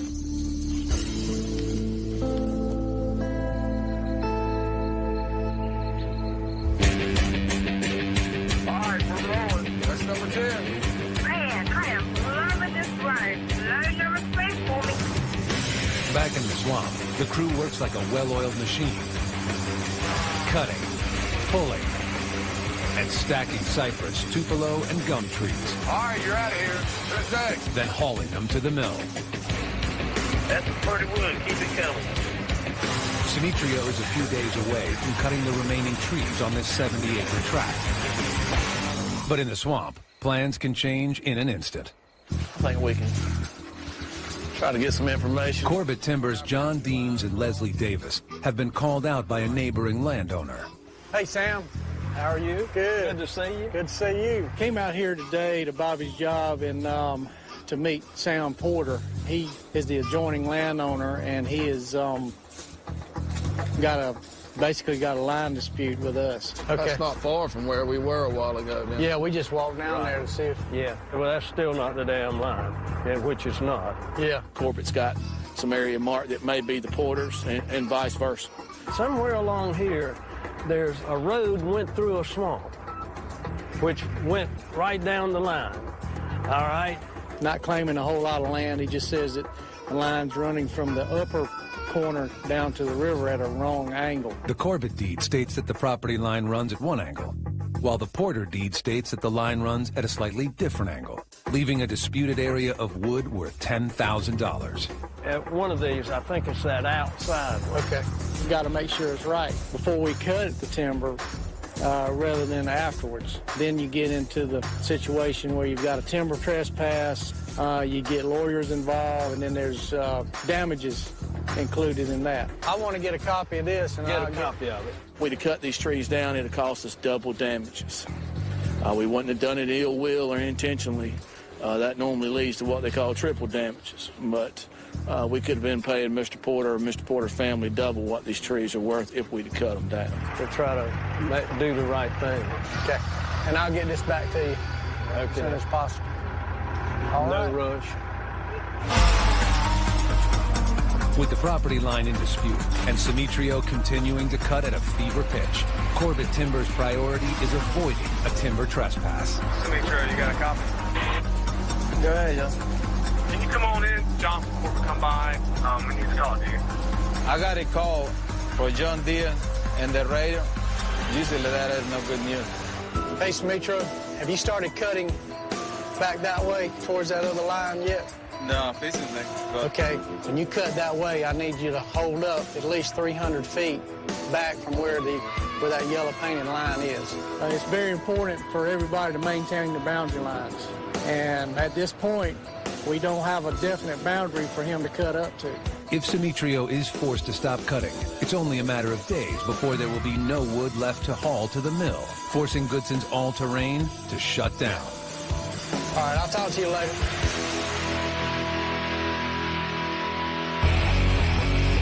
We're rocking and rolling now. All right, load number 4. As the day progresses, the half-mile access road continues to work in the crew's favor. That's load number 16. We're posted at 18 load goal today. Have y'all figured out where the sideline is going to be? Finally, Bobby arrives in the swamp and immediately has to deal with the hot issue of the day. Sam Porter, the neighboring landowner, stops by to make sure Bobby doesn't cut anywhere near his property. How you doing? How are you? Let's see what we got here. Sam, This is not much of a dispute. Okay. All right, this is the line based on the Porter deed. This thing here hadn't been challenged by anybody. Yeah. And this is right, regardless. This line dispute's more serious than I thought. Sam Porter is not interested in backing down one bit. This kind of thing could take weeks to sort out, and I just hope they get it sorted out, because if they don't, this whole operation could come to a grinding halt, and I might have to send my guys home. Concerned by the tone of his meeting with Sam, the adjacent landowner, Bobby heads to the edge of the property to assess the situation. We need to try to get an idea where the other man's property is. because I don't want to make it mad. Ha-ha! It would make sense that this would be the line, being there's a road here. But apparently, the other man doesn't agree with this. This yellow paint is supposed to be Corbett's line. This is where the disagreement comes into play. The adjacent landowner on this side is thinking Corbett's line should be 300 feet over. So he can continue working, Bobby takes Sam Porter's claim into account and creates a buffer of 300 feet from where Sam says the property line starts. He uses bright pink ribbons to indicate to Simitrio how far he can cut. I thought Simitrio had at least a week of cutting, but now that I had to go down there and back the line off 300 feet, he'll probably be done cutting in a couple of days. You know, at the pace these trucks are hauling the wood off the deck, we could be out of wood by the end of the week. Back on the deck, the crew is not concerned that in just a couple of days, they could run out of wood. Leaving a trail up, coming out. With great road conditions finally on their side, they focus on hitting their magic number for the week, 100 loads. All right, you're number 25. You're the last load of the day. By the end of the day, Monday, the crew has sent 25 loads to the mill, far surpassing Justin's 18-load goal. Oh, I love these short runs. I can already taste the meal coming.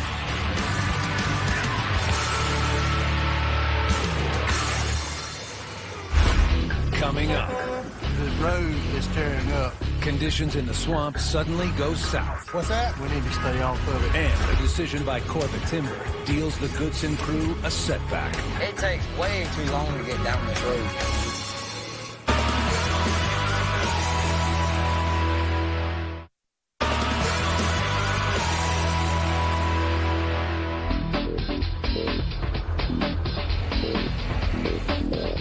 All right, let's rock and roll. Let's get them loaders ready to work. The Goodson crew has gone 2 months without a 100-load week. But after yesterday's impressive 25-load haul, they're well on their way to turning things around. Finally, starting to working. All right, guys, let's get these loads out before that rain comes in. But rain is forecast Tuesday, and they need to get loads out before a muddy deck and a slick road starts to slow them down.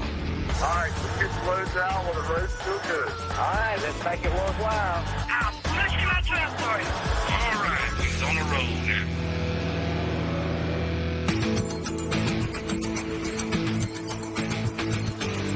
Okay, let's check out. You're good to go. As the crew moves hardwood logs and pulpwood off the deck, Another day, boy. Bobby arrives in the swamp and breaks Monday's bad news to Justin. You heard about Doug? Talked to him yesterday. He gave me his notice. What are you doing now? The dad come up and said that he got here this morning and told me that Doug put in his notice. I mean, it kind of sucks. So we'll get another mechanic or just kind of see how it goes? I think I'm just going to dog you pretty good. I'm used to it. Yeah. I'll just take both our paychecks. But I understand where Doug's coming from. It's going to suck for me because now I have to do everything. This is something I don't want to become familiar with. This is where we're going to miss Doug at. You know, Doug knows a lot about metal and welding. Of course, he ain't gone yet, but we got a lot of stuff in the shop he's got to try to finish up before his time runs out. But yeah, he'll be missed.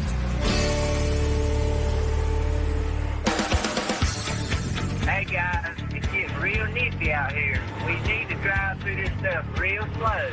As the storm clouds start to move in, conditions start to deteriorate on the half-mile road. Hey, guys, be careful. I got a section of road I got to get some sand down on before this rain comes.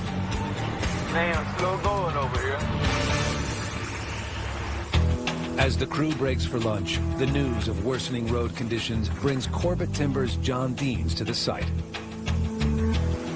The road is tearing up now, so we need to quit for today. Okay. And What's that? if we stay off of it until the rain quits, I think it'll be okay. Get it before it's unfixable. Yeah. We've got to deal with the neighbor. We can use this shortcut as long as we don't tear the road up. But after driving it, it was already getting torn up. So I shut it down. John don't want to haul no more. With the half-mile road shut down, Bobby's only option is to use the dreaded 5-mile road to get loads out to the mill. John came out a few minutes ago, and he told us to stop hauling off the road immediately. We're gutting the road. You know, we just got in the groove after months of fighting bad roads, and now they're going to make us take the 5-mile road out. We're going to lose 5 or 6 loads a day because of that. We're already about to get held up from this property line dispute, and the last thing I need is to be held up from getting more loads out today. All right, you're good to go. Coming out. After lunch, the crew reluctantly hits the notorious 5-mile road. Hey, Monkey, don't forget we got to take this 5-mile road. Can't let the road hold us up. Last week, the crew struggled to get loads out using the much longer and sandy 5-mile road. Come on, truck driver!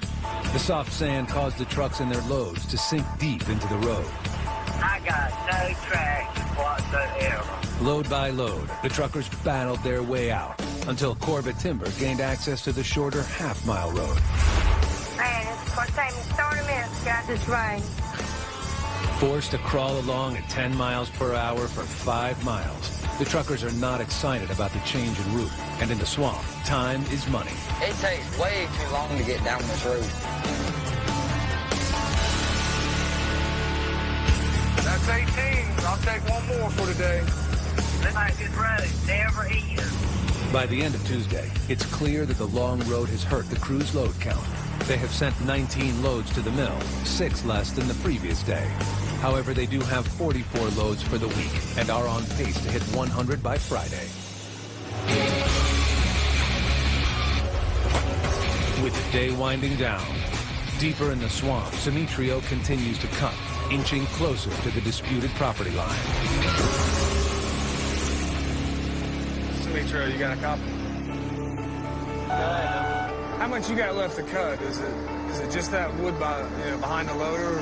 Everyone asking me the same question. I know that probably they're really worried about it. I'll help the property line resolve soon. I think in one more day of wood. Is nothing going wrong? 10-4. Simitrio's guessing he only has a day or so of wood left, and once he's done cutting, with no wood coming out of the swamp whatsoever, that can completely shut us down. If Bobby runs out of wood to haul to the mill, lost revenue and daily operating expenses will set him back $13,000 a day while he waits for the land dispute to be resolved. Up next, hurry up! The Goodson crew does everything they can to hit the elusive 100-load count. What's going on out there? Wayne's stuck. This panel ain't holding up. But the log road continues to fight back.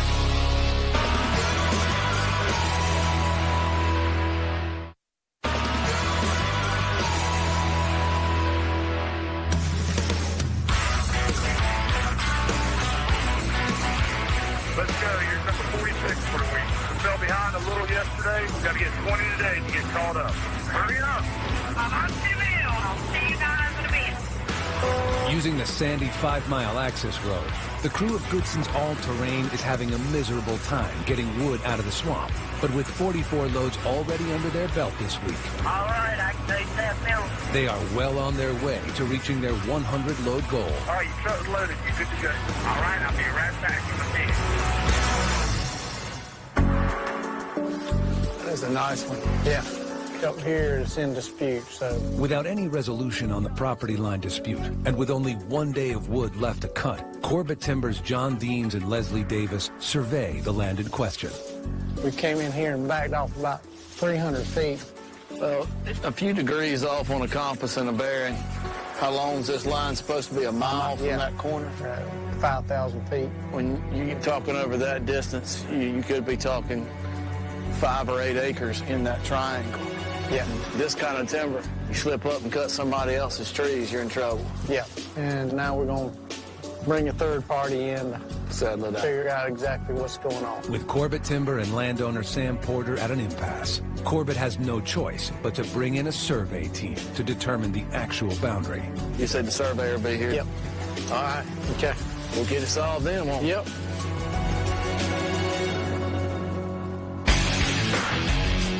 All morning, the truckers have managed to slowly make their way out of the swamp on the sandy 5-mile road. All right, that's it. You're good to go. But before long, their luck runs out.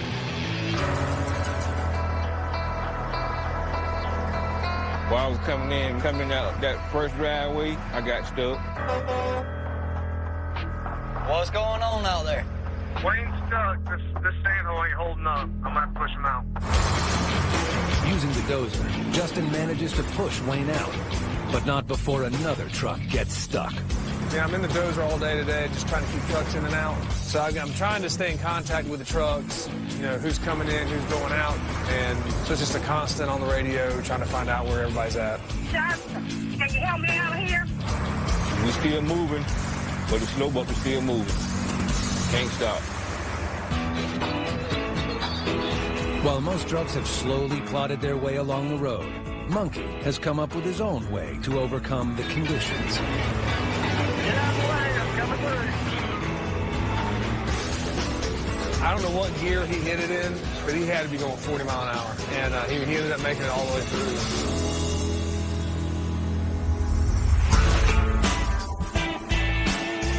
You want me to call this guy, Mike from Florida? Yes. Back at the Goodson home office, Bobby and his wife Lori discuss a new way to bring in income. After the setbacks of the last few tracks, it made sense to me that I need to try to find some alternate ways of making money. It's going to be about $3,300 for 50,000 pounds of cypress poles. I had a guy that called me from Florida. He needed some cypress to make a fence, and apparently they don't have cypress down there or can't get cypress down there. If Corbett doesn't have a market for wood and I can find a market for it, you know, I'll sell it and we'll split the profits. And if I send that truck down to Florida, we'll make $3,300 for a 25-ton load of cypress pulpwood. Talk to you later. Bye. How many miles did you say it was? 600 miles times, if I could find some more clients like this that need this specialty wood like we have up here, it would really help offset the cost we have in swamp logging. He'll take it. I'll probably let Monkey carry it down there because he keeps his truck clean. Back on the Smith track. All right, your load number 15. That'll be a total of about 59 for the week. The crew continues their quest to overcome a 2-month losing streak. More than halfway through the week, they have 59 loads delivered to the mill. They need 41 more to reach their 100-load goal. We got held up a bit on that 5-mile road. We're going to have to crank these out the rest of the week. A half-mile deeper in the swamp, Simetrio cuts down the last of the undisputed trees. I cut all the wood they allowed to cut it. The loaders have few days wood down, so they can work with it. I hope they set this dispute soon because we run out of wood and we had to shut down. Coming up next. How much wood you got over there? Not too much left. The shrinking wood supply threatens to shut the deck down. Who's that guy over there? The surveyor. As the property dispute drags on.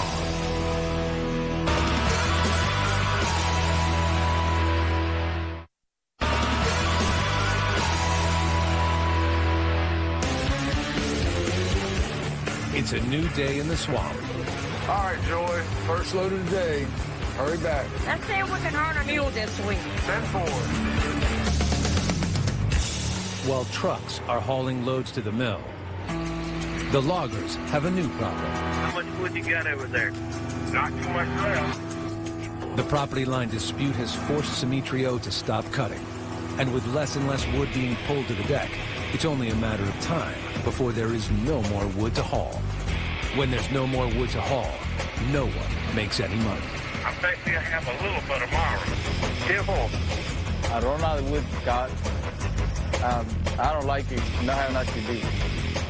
I help this line few. They're facing me soon. Morning. You can crank that stump rope, can't you? Even though Simetrio is out of wood to cut, Justin can still find work for him and his stumper. It rained a lot last night, so it washed out the pipe that was supposed to let the water, flow underneath the truck road. The crew installed a pipe under the 5-mile road to allow water to pass underneath. With that pipe damaged, water is backing up, threatening to flood the only road the trucks have in and out of the swamp. Simetrio's stumper's down, but we can still move the machine around, so I thought we'd just go ahead and use it. We tear the pipe up, let the water flow, and put some real thick mats across it. With the stumper, Simetrio digs out the road, allowing backed up water to drain.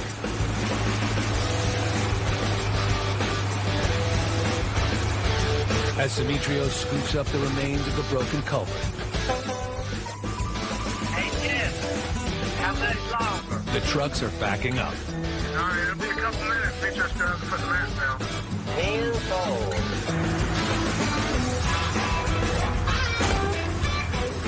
We got some triple ply mats. They're really strong. They're almost a bridge-like. You can just throw it down over a hole, and it won't flex as much. They're about twice as heavy and twice as much money. The stumper isn't exactly a precision instrument, but in Simitrio's experienced hands, the mats are put in place. Okay, Gary, all good.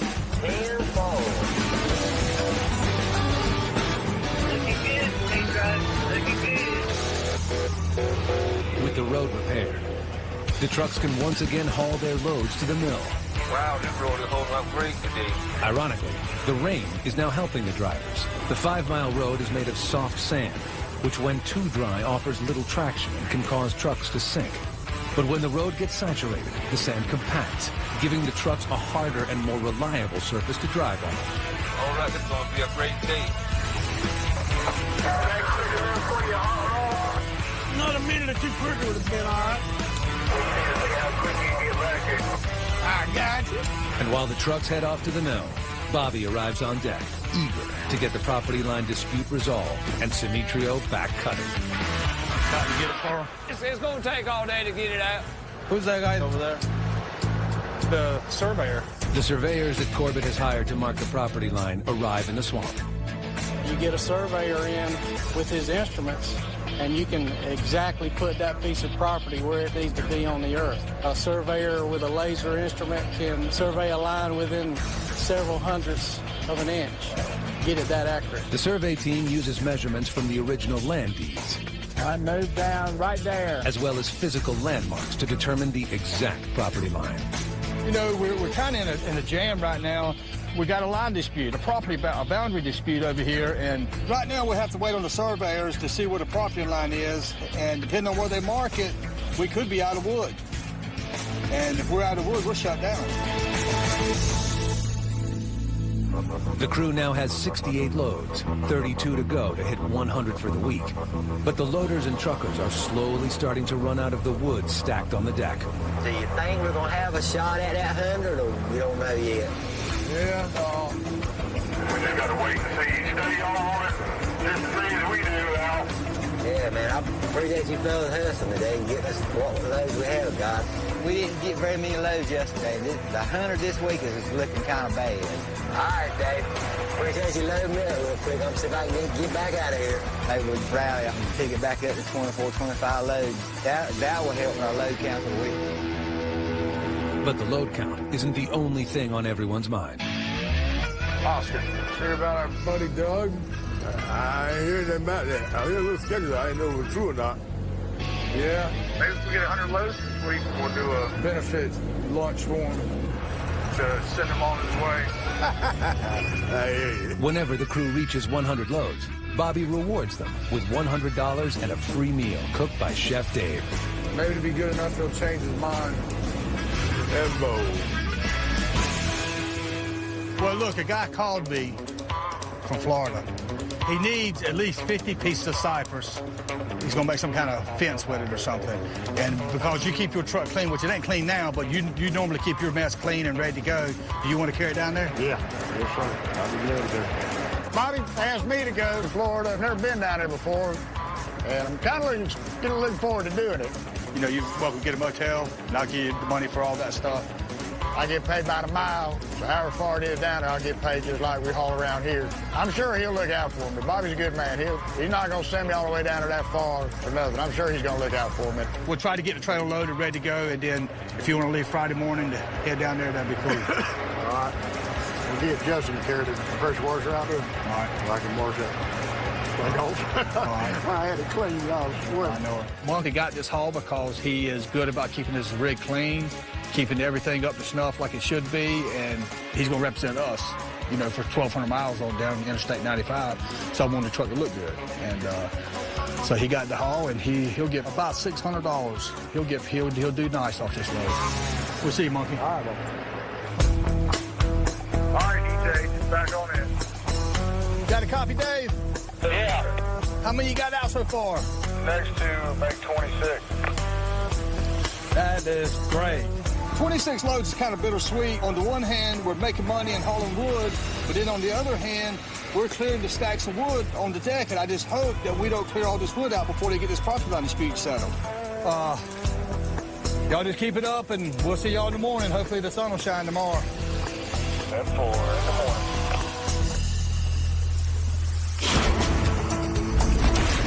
In 1735, England's King George divided Carolina colony into North and South Carolina. Over 250 years later, parts of the border are still in dispute. Surveyors today are using 1815 maps and GPS technology to mark the boundary and hope to know north from south by 2012.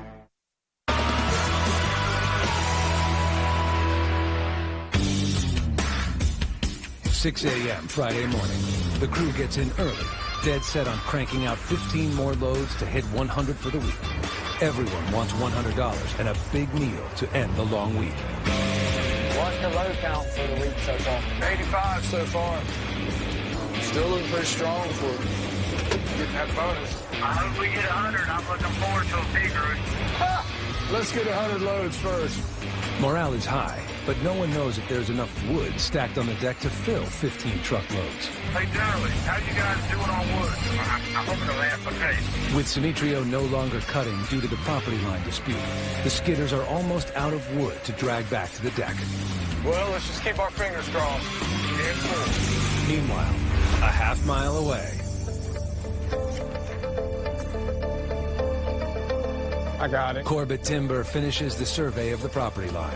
All right, I've already computed where the new corner will be back here. Okay. There was a line dispute between Corbett and the Porter track. Come to find out, we were both wrong.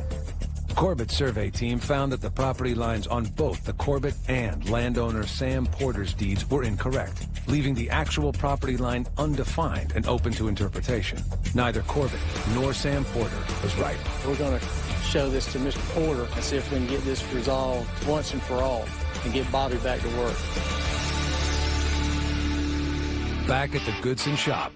Wanted to hold it up, so when I disconnected it from... Can't we just leave the hose? Doug spends his remaining time at Goodson All-Terrain, getting Bobby's newest purchase, a used clam bunk ready for duty in the swamp. The clam bunk is the largest piece of equipment in the company's fleet and is responsible for pulling wood from the cutting site back to the deck. With the purchase of this clam bunk, Bobby now has a backup for every piece of equipment, significantly increasing the efficiency of his operation. Lose your arm the last day of work. No big deal. You got workman's comp, right? No on you. What? You can't have already dropped it. When you're working with somebody every day, you kind of get like a family-type atmosphere. It's going to suck when he's not around, but, he's not moving away, so we'll still see him. You know what's going to suck, though, is that I'm not going to be able to mouth off to anybody like I do you. I hope you forget where you're at. Fired. You forget where you're at and say something smart. It's hard to quit Bobby. Bobby honestly cares about his employees, and it's hard to find employers that are like that. Give them something to eat. Yeah. Back at the Smith tract. All right, get out of here. All right, buddy. The crew pushes hard all morning to get loads out to the mill. All right, let's go ahead and get them loaded. Guys, if we can keep this pace up, and just should get 100 easy for Doug. I tell you, you're number 90 in this condition out here, man. We're lucky to be even getting, 10 loads out. 10 loads. While trucks continue to haul the last of the stacked wood in and out of the swamp. You ready, Monkey? Monkey prepares to take 50,000 pounds of cypress down to Florida. That's your paperwork? Yeah. All right. I figured you might want the tickets this time. Yeah, might need them. I'm thinking it's about 10 hours to put me down there, so it's probably not that far down into Florida. Well, look, be careful. Give me a holler. Call Mike and let him know what you think your arrival time is and get directions, all that stuff from him. I generally have pretty good luck on stuff like this. My biggest thing usually is just getting lost. If I don't get lost, I'll be all right. If you get locked up, call Justin. A little nervous about Monkey going to Florida. It's a lot farther than we ever been on any, especially hauling wood. Anytime you get out of state a long ways away, we're not there to work on it, and people can't take advantage of it if the truck gets trouble. So I'm kind of anxious. I feel a lot better when he gets back, but it's exciting too.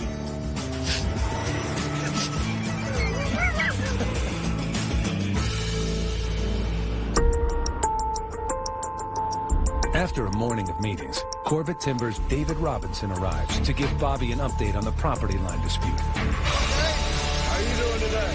Any good news? Well, no bad news. That's good. We've entered into a line agreement with Mr. Porter. We've got a verbal commitment.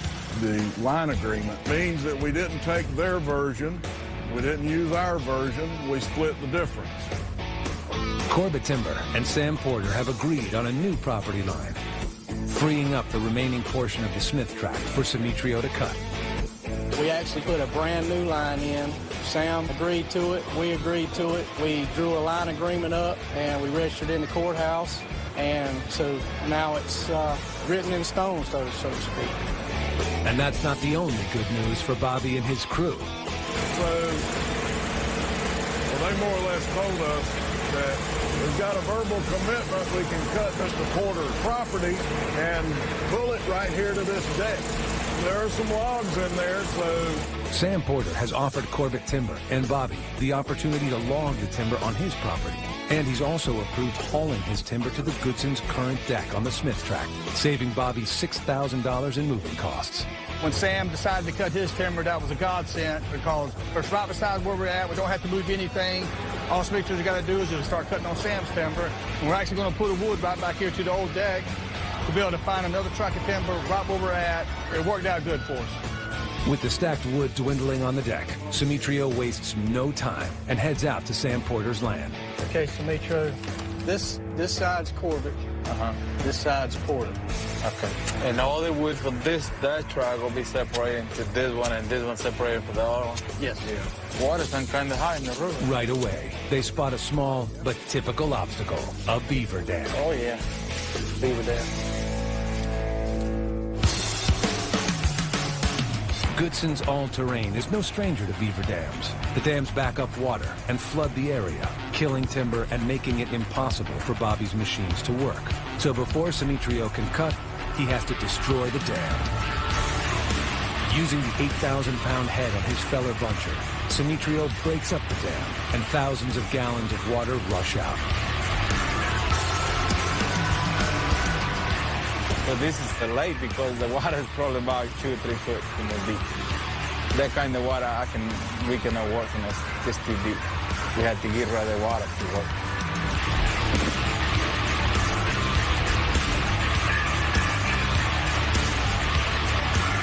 I feel good. At least we have more wood to stay over here, you know. Once the water recedes, Simitrio can get back to cutting. Almost there, guys. By early afternoon, the crew has 92 loads and can taste their first victory in 2 months. How are we doing so far?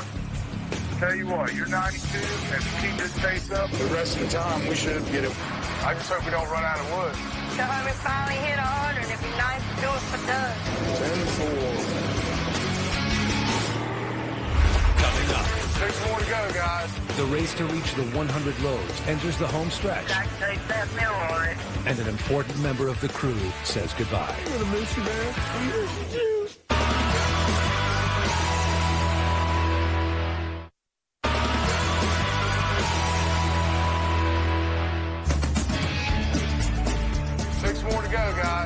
It's early afternoon on deck, and the Goodson crew has 94 loads, only 6 from hitting their 100-load goal for the week.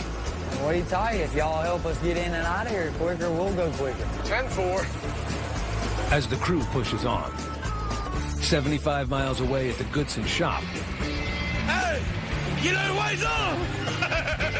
Doug spends his last few hours at Goodson's all-terrain, loading up Bobby's newest purchase, a $125,000 used clam bunk. Oh, this isn't the first time I've loaded something, but it probably will be the last. Doug, Justin, and Bo finish loading up and head out on the 2-hour trip to the Smith tract.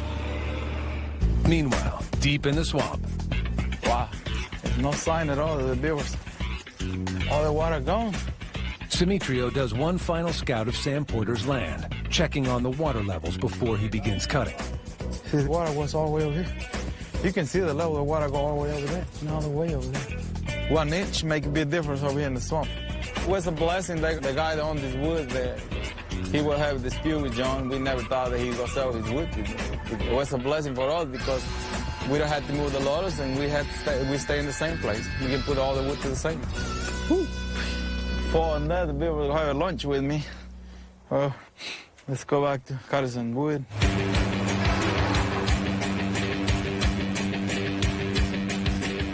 With the new property line determined and fresh wood finally being pulled to the deck. Hey, Sam. How are you? Doing good. Good to see you. Bobby meets again with landowner Sam Porter. You really don't know how much you really saved us. We was just about finished here, and we really didn't have a plan, or I hadn't heard of the plan.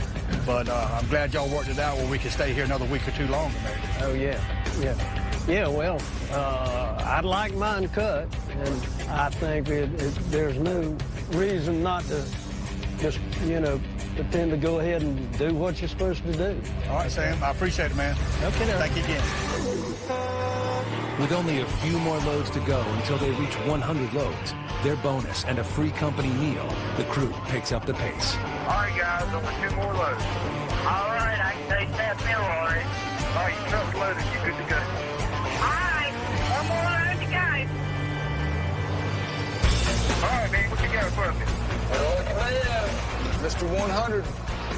Sure feels good, man, being number 100. Well, it's been a while since we've gotten 100 loads. Now we've actually done it. So it's something that we've been reaching for. We know we can do. Everything came together this week. Hey, Wayne! Yes, sir. Just 100? 100. 100. We're hoping that we keep rolling and just have 100 loads in our weeks ahead. You'll be out here. Yeah, 10-4. Because 100 loads makes a healthy profit for Bobby, he rewards his crew with $100 and a meal cooked by Chef Dave. Have you heard anything from Justin and Doug with the clam bunk? Justin, you got a copy? Yeah. We're waiting on y'all. Monkey called me this morning about 9:30, 10. He said, you want the good news or the bad news? I said, just give me both of them. He said, well, I got here, and he's unloading it now. I said, what's the bad news? He said, there ain't none. I just wanted to say that. I said, you jerk. Doug, Justin, and Bo finally arrive with the clam bunk. And after offloading it, Can you get to 1-4? I'm going to go out there with it and make 1-4. Do that, just make sure it's feels good. Bobby hands it off to an eager Durley.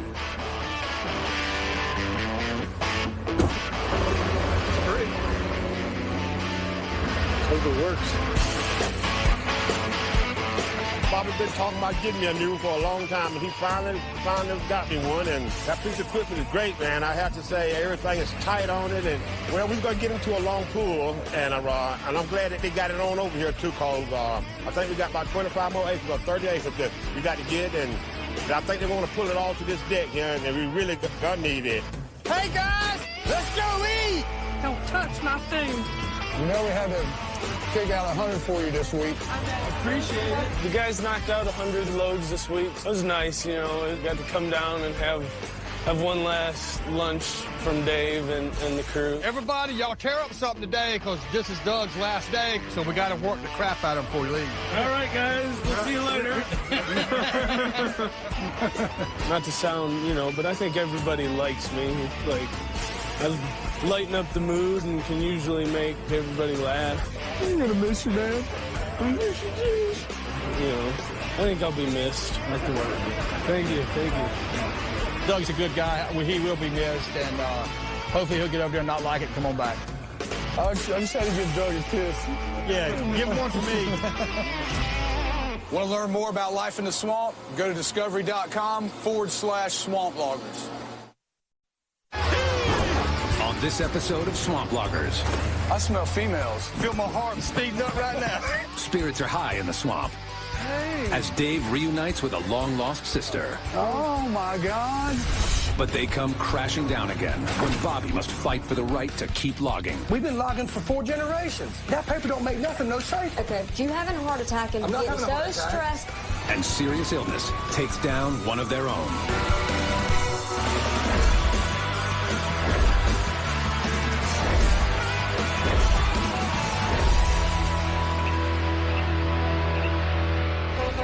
What's going on out there? Surveyor. After resolving a property dispute that threatened to close down their operation, Well, that's still not the damn line. Bobby's crew continued working on the Smith tract Let's go eat!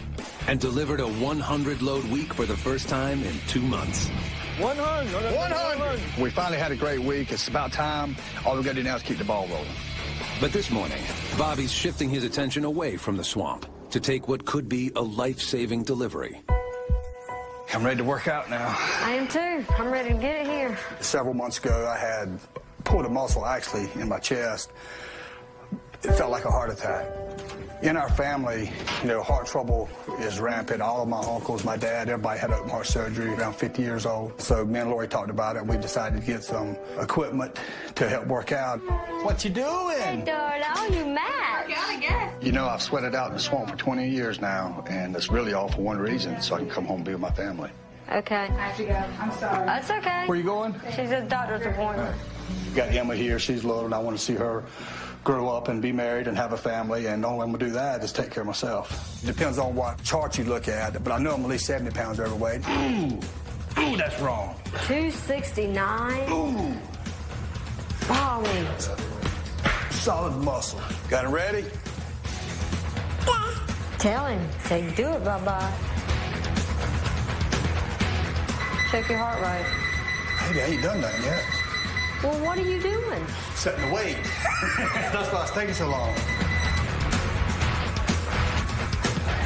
Gotta get in my happy place. What I would like to do is get up good and early, work out, then read my Bible. That way I'm starting my day out the best I possibly can. I'm taking care of the physical body, the spiritual body. You're not gonna have a stroke, are you? You'll be the second to know. This is gonna be a life-changing time for us, and that's what it's gotta be for me. Okay, done. You're done? Yeah. See how much weight I lost. Hopefully, I can try to get in a routine and do it every day. And 6, 8 months, maybe I'll be back fit and trim like I should be and can enjoy life better. Lost a pound. Really?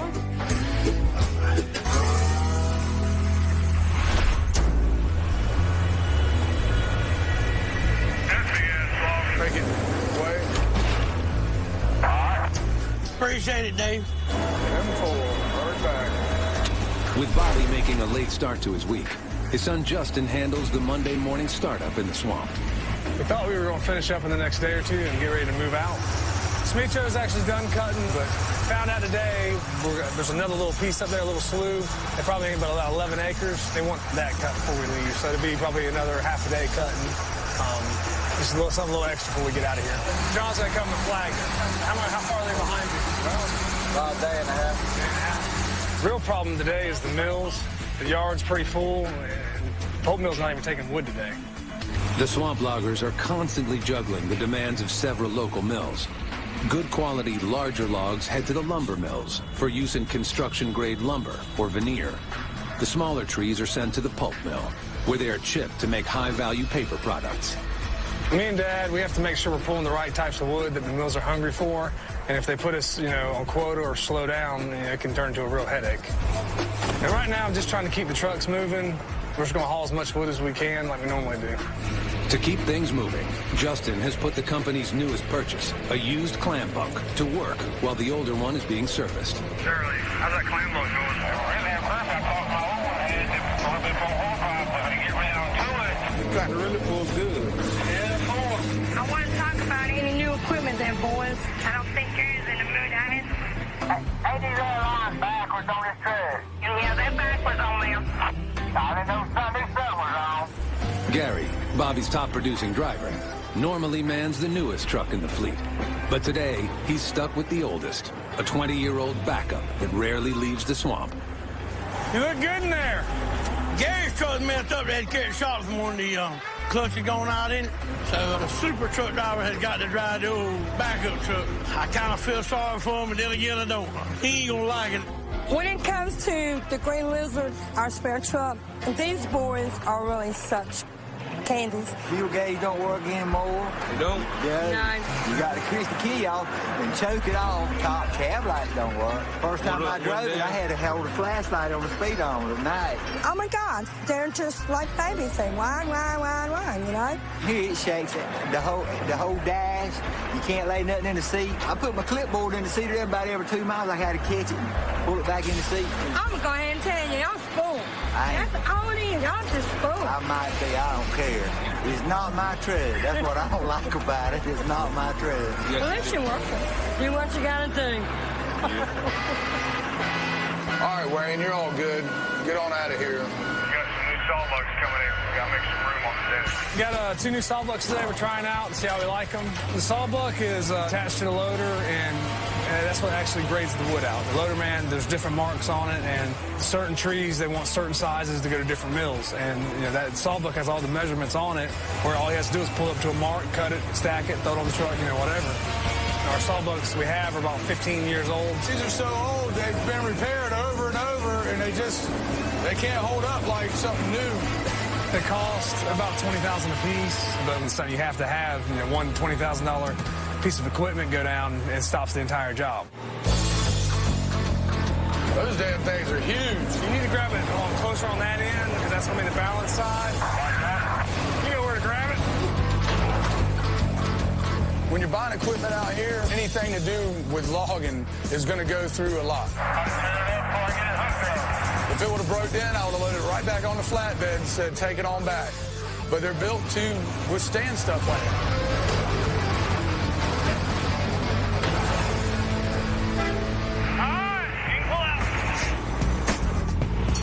By the time Bobby arrives at the deck, fresh from his first workout, the sawbucks are ready for their own test run. Coming up too fast, or is that about like they like it? No, that's good out there to me.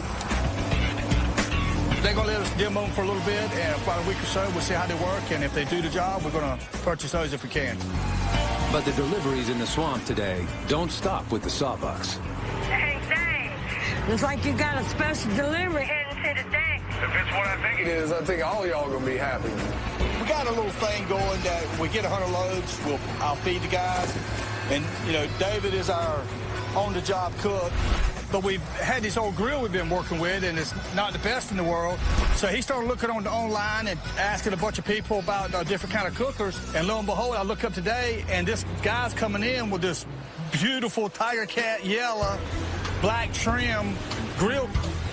Damn, that's beautiful. David went out and bought this. It's probably the best setup I've ever seen. Stump, you want to walk me around it and see what we got? Yeah. Oh, yeah. What we've done right here, we put you a sink on it. You get out here and wash your hands while you're cooking. If you'd raise the door, because I can't reach it. But basically what this is a reverse flow insulated cooker. Hold about a 150-pound hog or 50 Boston butts. Now this right here is a charcoal grill, the mini-me, the baby stumps. Then we got you a steamer right here. Then we got you a deep fryer right here. Oscar, this part here is for me and you. Deep fryer. I can feel my heart beating, speeding up right now. As you can tell, we want to be the best logger. You got to have good equipment. Same thing with a cook. You got to have the right equipment. So Dave, I think he's went out on a limb and he's bought the state-of-the-art, looks like to me, because I've never seen one built any better. The only thing I had found is the bathroom. If you can't cook something with this, it needs a quick cooking. Exactly.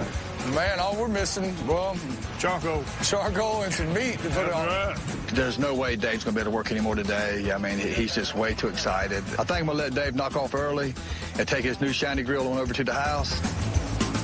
We still have time to get a few loads out, so I'm going to let Justin finish the day in the loader. Had a lot of distractions today. Dave got a new piece of equipment. Me and Justin's got some new pieces of equipment.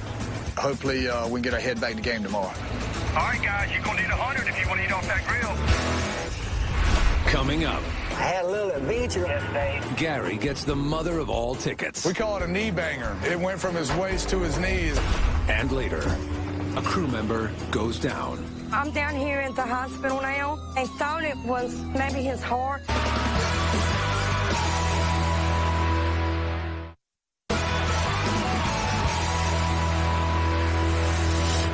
All right, guys, we had a few distractions yesterday. We didn't wind up with 13 loads. Let's see if we can get this thing back in gear, finish the week up strong. Yeah, I didn't get my 2 loads yesterday. That's all I got, Wayne. To the tumble, and then I went to the house.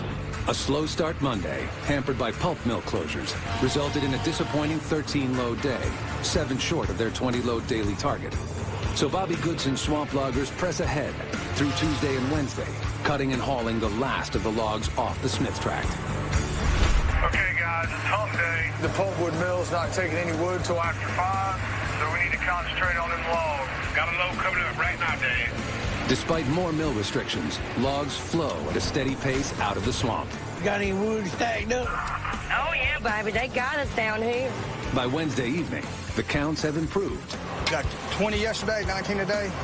Hanging in there. I know. It's amazing. Hey, if the pulpwood mill was by for a day, we'd be in business.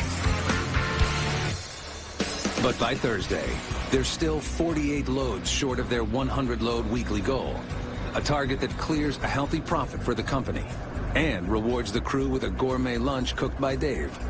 They'll need to deliver 24 loads over each of the next 2 days to catch up, and things aren't looking good. This day starts with an unwelcome arrival to the deck. David, 4 loads that are too small, 1 that's no good.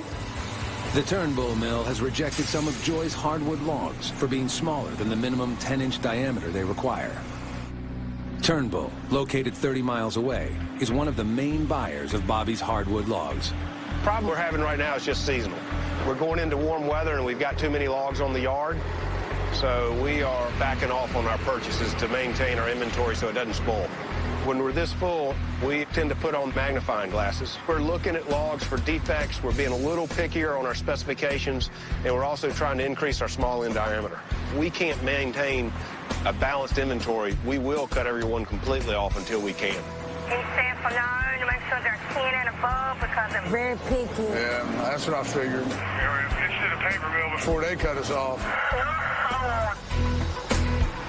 Coming in. Hey, Gary, how's that truck running? Next in line to be loaded is Gary, who's still stuck driving the backup truck and has some bad news of his own. I had a little adventure on that load to Smithfield yesterday, and he sent me up there. DMV officer stopped me as I crossed over Interstate 40. Everything wasn't up to standard, so I was a little bit nervous. I want to hear a few of the violations they wrote me. There's a whole page full of them. Go ahead and read them off. Not marked in accordance with regulations. See, that's the name on the side of the door. I like the name on the door. That's a flag right there to stop. By law, you have to have the name of your company on the side of the truck, but that was the least of it. Inoperable required lamps. Stop lamp violations. We call it a knee banger. Whenever it rolled out, it went from his waist to his knees of how many tickets it added up to. That's just the highlights of it. My God, I'm surprised the truck's even here today. But the trooper was cool. He wrote him up for the violations, didn't fine him. Yeah, he went by the law, but he was just as nice as he could be. All right, that's it. You're good to go. I'm not too upset about the violations. That's the only way sometimes I find out if there's anything wrong with the truck is by getting a citation, because a lot of times the guys, because it's not their personal truck, they'll jump in and drive it for a day, and then they're out of it, and you never know what's wrong with it. So we know we got some issues, and we'll probably get Justin and Oscar on it and try to knock it out one Saturday, get the truck in good shape. I'll be so happy to get my truck back. I want that thing back bad. For now, I'm going to keep this one on the road. It's just a gamble I'm willing to take right now. I mean, that's the reason we got that truck, is to keep money coming in for me and the truckers when the main trucks go down. But at least they're getting a paycheck. You know what I mean? They'd be sitting at home, you know, if they didn't have that. While Gary's truck issues need to be handled, Bobby has more pressing concerns to deal with today. Demetrius actually owned the last little patch of wood they added to the track Monday, so we're going to look to move him over to the buckle track and get set up. Bobby fled the buckle track weeks ago after snow and rain rendered its roads impassable for logging trucks. I remember that buckle road very well, man. Every time you go to the deck, you had to get pulled on. This was a mess. Guys, so bad we were getting stuck every time. Me and EJ's going to try to haul sand as hard as we can today, see if we get some of that road sanded. I'm going to head on over there now. With the mill situation being so unpredictable, I need to be ready to move wood anytime they're taking it. I've got to get the crew back to Buckle as soon as possible. Up there where those S-curves are, we'll put 2 or 3 loads right through there. But the first thing I got to do over there is get all the roads built up with a bunch of sand, and that'll help us if it rains on us. A top layer of sand not only absorbs rainwater, but can also serve as a buffer between tires and the Cape Fear clay. which can be as slippery as ice once water mixes with it. Only got an old dump trailer, and I went ahead and bit the bullet and rented a articulating dump truck, so we can go ahead and get the job done right. This is a A30D Volvo articulating dump truck. If I had to dream up an ideal spotter vehicle, this is what I wanted. And I could haul 30 tons of sand at one time. So this thing here should get some dirt moved today. Down the road at the sand pit, trucker EJ is hooked up to Bobby's regular dump trailer. Everybody's depending on me and Bobby to get this road done. We're running out of wood over there on the other track, so chances are, if we don't have this road done, we might be out of work for a week or so. 8 miles away at the Smith tract, Bo loads the feller for its return trip back to Buckle. For once, you got it right. Yes, sir. About time. If it falls off, I sold it to the man that owns it now. Spencer's going to start cutting the buckle right away, but he's got to get enough wood down so once the crew gets over here, we'll have enough wood we can start hauling. Bobby's pushing real hard today to haul some sand. But, I mean, I wouldn't give him no points for neatness. Who taught you how to load? I ain't driving an off-road dump truck. Huh? What, I got all over the side? I was in a hurry. I was trying to get loaded before you got back. All right, hurry, get out of the way. I tried to push EJ. We're kind of in a race to see if I could catch him because he had a few loads on me when I got started. It actually pushes him harder, and it pushes me harder trying to catch him. Probably not fair because I can turn around right here at the back and EJ's got to go a quarter mile up the road and turn around. I've got so much behind me and all, I've got to try to find a big hole back in and then try to come out without getting stuck. I can make about 2 loads to EJ's 1. With a Corbett Timber employee on hand to grade the road, the 3-man crew puts in a tough 6 hours of sand duty before quitting time finally shuts them down. We got about 15 loads of sand on it, which is a heck of a lot more than we had on it before we started. I think we got enough. If a little shower comes, it will be okay, but we still got some soft spots we got to fill in. Just get here early in the morning, we'll try it again. All right. All right? Yes, sir. I'm going to beat you tomorrow. We'll see. All right. Over at Smith, after grading the logs more accurately, the crew has only sent out 16 loads in order to reach their 100-load weekly target. The company will need 32 loads tomorrow. Impossible with current mill restrictions. I don't think we're going to get 100 loads this week. I guess it'll be a while before we get some more home cooking from Dave. So we'll have to get some off that new fancy grill he's got. But this week, Bobby's making an exception to his rule about the bonus meal. This ain't such a bad week considering Mill's holding us up. And normally Dave wouldn't cook unless we get 100 loads, but I told him to go ahead and bring out that shiny new grill so we can get it dirty. What Dave doesn't know is we're cooking up a surprise for him. David is my wife, Lori's brother, but he was actually adopted when he was a baby. He always knew he had a biological sister, and he met her, I think, online, but he's never had a chance to actually meet her in person, all right? I ain't gonna say anything. Lori and Dave's wife, Jennifer, has secretly arranged to get her out here. They're actually gonna bring her out to the swamp tomorrow. It's gonna be cool to see David's expression on his face when he finally gets to meet Denise. The very first version of a dump truck appeared by the early 1900s. It was made with a simple dump body style cart, drawn by horse and relied on gravity for dumping. Hydraulics came shortly after and were initially powered by steam engines.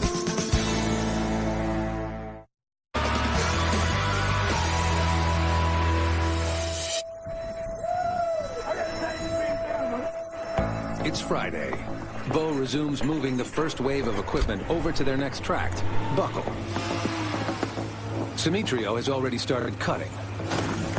And EJ continues to build up the slippery clay roads in preparation for the 84,000-pound logging trucks. Back at Smith, with the 100-load goal out of reach, cleanup work continues. They got all the wood pulled up?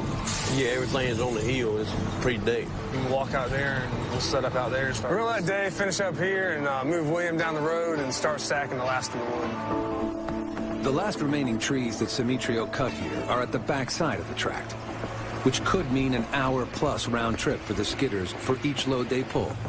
So to keep things moving quickly, Bobby decides to relocate the loaders closer to the wood. Is that enough room for the trucks to get out, you think? Yeah, that's enough angle They'll just have to go in there and turn around and come back out. That's what I told Justin. That'd be the simplest thing for a couple of days' work. That's all it is. This deck here, it's only like 30 loads of wood here, so we're not going to be here long. Maybe 2 days max. So we'll just set it the best way we can. Hopefully we'll be out of here in a couple of days. But logging isn't the only thing on the crew's mind today. After training on the new grill with its designer Stump every night this week, You can add up just how many hours I've had of sleep on 2 hands. Dave is cooking brisket and pork ribs for the crew, even though they failed to meet the 100-load weekly goal. Stump, have you taught them anything?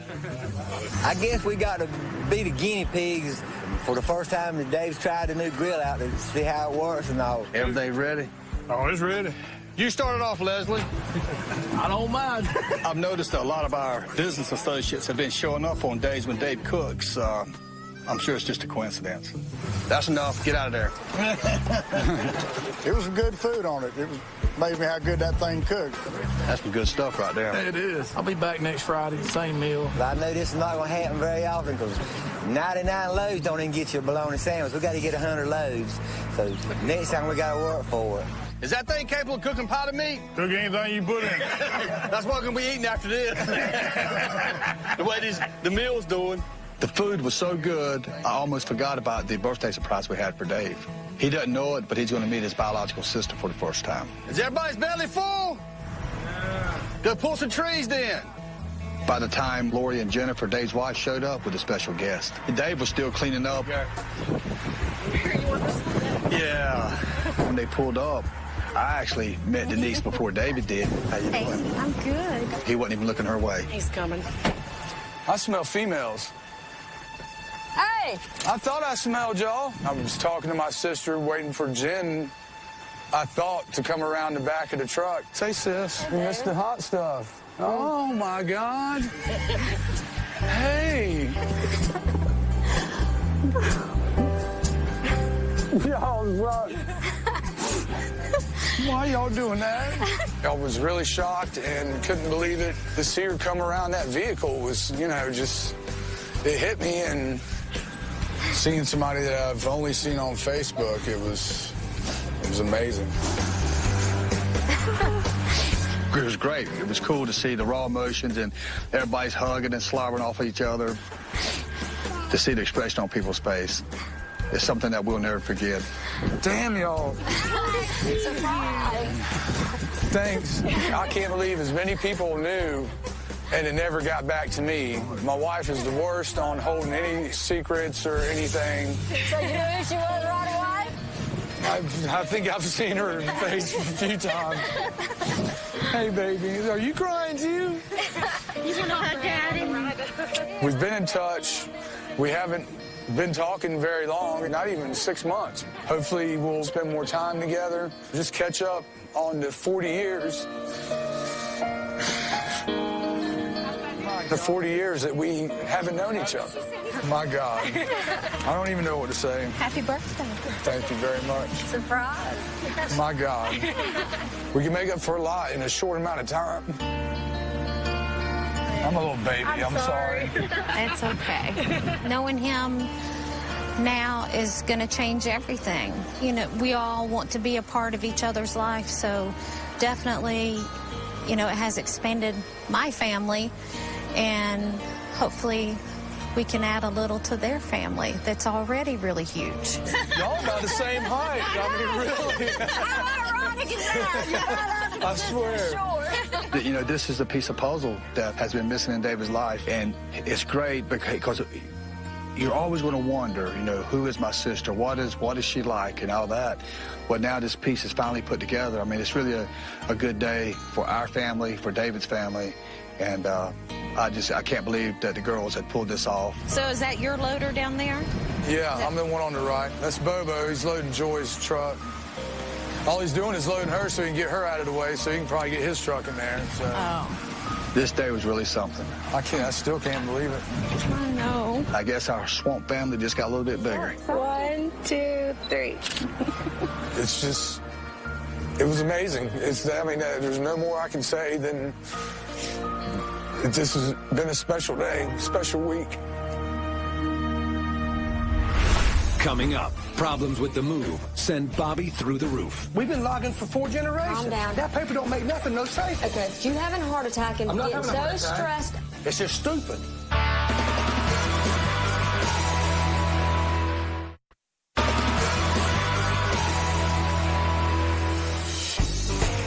With Bobby out sick, Justin and the crew of Goodson's All-Terrain begin the week concerned about the mill slowdowns that hit them last week and hope things will turn in their favor. Good morning. What's going on, man? Trying to get these tires off. Maybe we can get rid of some of this mine. You haven't heard anything from the mill, have you? As far as I know, they're buying. I hope so. At the end of last week, the mill kind of messed us up a little bit, shutting us off early. Hopefully we can get some stuff done and be productive because we're not really hauling any wood, so we're not making any money. All right, guys, let's move some wood. It sure is nice to get your truck back. Y'all need to stay on your toes. Maybe you can quit whining now. I'm coming out. For the first 2 days of the week, Bobby's crew is split between 2 tracts, while most of the crew works to clear the remaining wood at the Smith tract. Over at the Buckle tract, Demetrio continues to cut, getting wood down for the soon-to-arrive crew, while EJ and Durley finish sanding the road. I can use some more sand there, EJ. 10 forward, here you go. How much more sand you want, Durley? Oh, gotta do it. I think we're done here. With the roads at the Buckle tract sanding, Corbett Timber's David Robinson arrives and pulls Demetrio away from cutting to handle one final task on the truck road, sun stripping. So where we're standing, we want to improve this road. How much wood are you cut on the side of the road? How wide then? 20 to 30 feet on either side. Sun stripping is a technique Goodson's All-Terrain uses to keep truck roads drivable in the harsh conditions of the swamp. Demetrio clears 20 feet of timber from both sides of the road, opening up the canopy so the sun can dry excess water that would otherwise make the road impassable. All right, guys, we got a couple more loads. Let's hurry up and get them out. We got to move to that next track. I kind of made some money today. Truck coming out. All right, get out of here. In order to move their heavy equipment on public roads, Goodson's All-Terrain needs special permits from the state. Without the $24 permit, the company could be fined up to $10,000 per violation. So you getting a permit for that one coming back? Yeah, she's getting it right now. You know, with Dad out sick, I got enough to worry about. So I called Mom to see if she could handle the permits for me. Without those permits, we can't move any equipment. All right, you ready? Let's get out there. We can't do it until we get those permits. Meanwhile, 70 miles away, Lori works on getting the permits Justin needs. Yes, ma'am, I need to get a permit, please. Feel bad? A bridge study? Have you done this route before, Bobby? Yes, we have moved in there several times over the past 6 months. She's not going to give you a permit. Can't get a permit? She said you cannot get to Buckle Road. No fault. Hold on a minute. Just calm down. I'm sick today, and we've got the road sanded. We're less than 6 hours from moving over there, and then all of a sudden, when we just got some the other day, the ladies on the phones telling me that we cannot get our equipment to the road that we need to get to because of bridges. I mean, you're logging now. I mean, that's what happens when the thing that you don't think is going to be a problem turns into be a problem. Ma'am, you saying that there's no way we can get to Buckle Road? Okay, but we've got $1 million worth of timber we bought, and we've been in there several times, and I've got permits to prove it. This is our tax dollars here at work right here. This is why nobody stays in the United States to do a damn thing. Ma'am, don't worry about it. I'm sorry I bothered you. I'm sorry I took your time up. I was just trying to give the state of North Carolina $24, but obviously y'all don't need it. We've been logging for 4 generations. That paper don't make nothing no safe. Okay, you it shouldn't be like that. I know it, but you having a heart attack and I'm not getting having a heart so attack. stressed over No, I'm this. not even stressed. I'm just mad at the way this country is. It's just stupid. So what I have to do is worry about 2 things. I have to worry about trying to get you in a position where you can move your equipment and you having a stroke. I mean, it would really help me out if you would learn to calm down and not get upset. I'm just talking. It's just me and you. I probably got a little short and snappy with her, but I just hate it. At every turn and corner, somebody's got the state or somebody's got their hand out wanting money for something. And it just makes it hard to do business here. I could handle this and get it where we'll get the permit. Good thing about having your office in your house, I can come to work in my house coat. Good. And I will get it done first thing in the morning. Hopefully the information that the lady had in front of her today is wrong, and Laura's going to call in the morning and just try again tomorrow with a different person, because obviously it matters who you get, where you get permits to, and because we've been in and out of this place numerous times and we've never had issues. Well, we wound up with 19 today, Bobby. We're probably going to be here half a day tomorrow. Well, it'll probably take that long to get the permit situation straight. All right, I'll see you in the morning, man. Bye. Called Dave, and we did have some good news. They ended up with 19 loads, and thank God there's more wood there than we anticipated, because they'll be there half a day tomorrow, which hopefully that'll give us time to get the permit stuff situated. I'm going to lay down. Okay. Coming up, a crew member unexpectedly goes down. When I was coming down the street, I freaked out.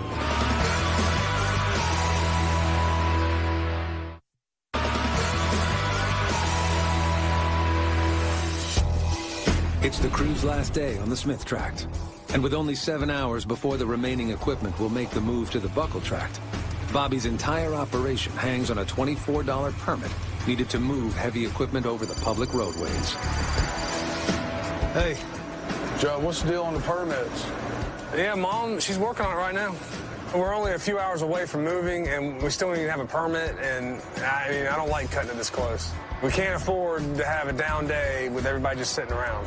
If we don't get that permit today, we're just going to be dead in the water. We're going to try and get this stuff wrapped up. Victor's saying about 3 o'clock. So. 10-4. 70 miles away at the Goodson home office, Lori tries again to get the permits. Let's see what happens. Hey, Mike, this is Lori Goodson. I need to get a permit, please. When you're dealing with a permit office, it just depends on who answers the phone. Now they're giving me a whole new route. We've never been on this route before, so I need to call Bobby and check and see if this route's going to work. Hold on 1 second. Let me ask him, okay? Hello? Are you familiar with Rattlesnake Road? I know where Rattlesnake Road is. We've never been through there. Yep, he knows exactly where it's at. Okay, he's going to route you that way. All right, fine. Got a whole new route. We never get a good load count on days we move. If this new route doesn't work, that's another day we're losing money. Let me run ahead and look at this, see what it looks like down there. All right.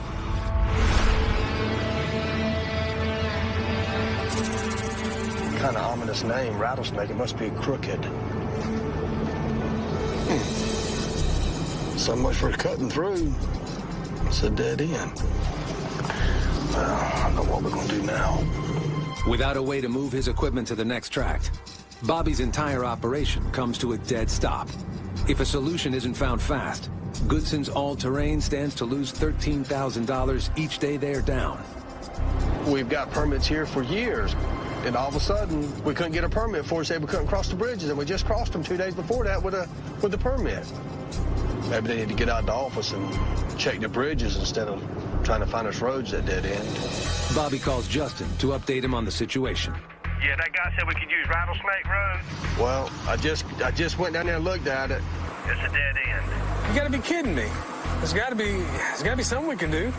I don't know what we're going to do. Well, have you checked the date on the permit we used to move the equipment last week? Huh? Hang on, let me check the date.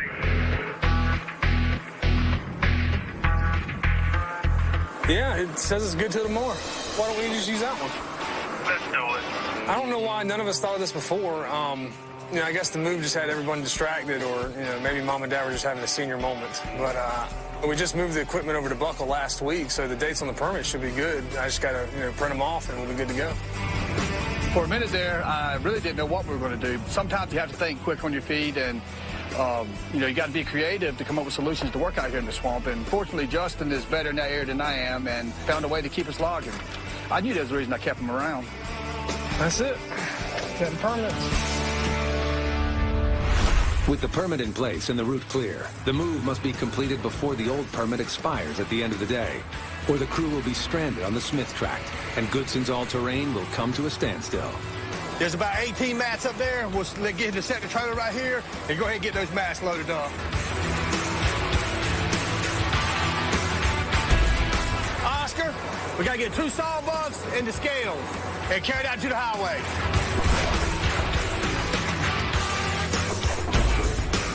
Throughout the afternoon, the crew pushes hard to keep up the pace. But the company only has one lowboy trailer available to move the heavy machinery, putting extra pressure on its driver, Bo. You want this on the back or on the other side? No, you put it on the other side. We got one guy on the back. I got to get the sign stuff out the front.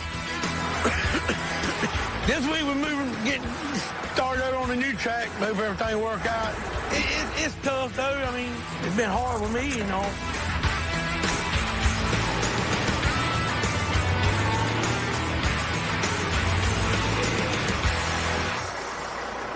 Oh, that looks professional. Glad to get this one off the highway. You get any mailboxes? I don't think so. No mirrors, no mailboxes? I can't see back that far. Cranking it up. I ain't ready. What are y'all doing? Let's go. Who you hollering at? This ain't eat that monkey back there. You don't understand that? Sir, you know how bad I feel. You want to make me walk with you. You're not feeling good? What's the matter? It's like a sharp pain where your sternum is, and it hurts really at times. You better have that checked out. Yeah, I'm going to drop low. I'm going to go knock off a little early. I'm going to run to the doctor. I got a little hurt right below my sternum. To get checked out. So you're going to go to the doctor? Yes, that's what I am. All right, feel better, buddy. Thank you. Got me a little worried. I don't know what it is. I'm not no good, nobody dead, so I want to find out what's going on. Get back to work tomorrow.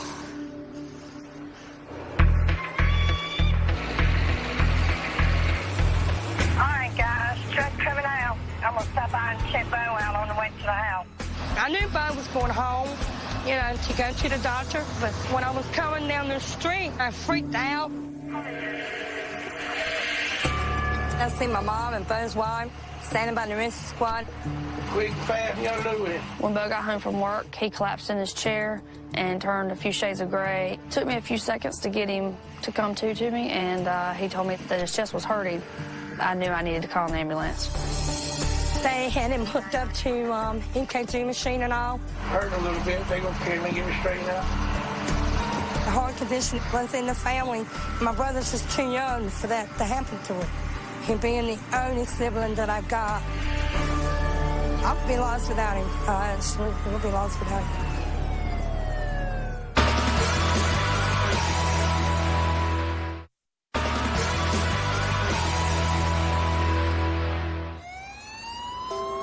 Trucker Bo Malpas has been taken to the hospital by ambulance, complaining of chest pains. Hey, Sweet Joe. I'm down here at the hospital now, and I think they're not going to let him go home. They thought it was maybe his heart and all, but I think they're kind of like leaning towards his gallbladder now. So keep him in your prayers, Sweet Joe.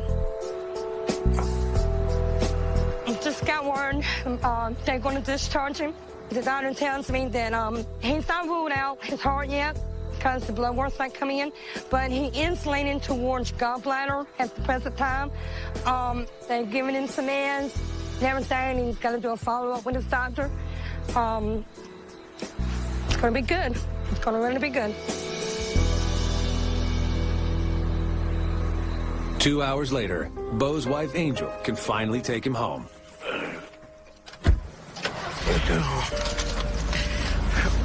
Didn't mean to scare you today, baby.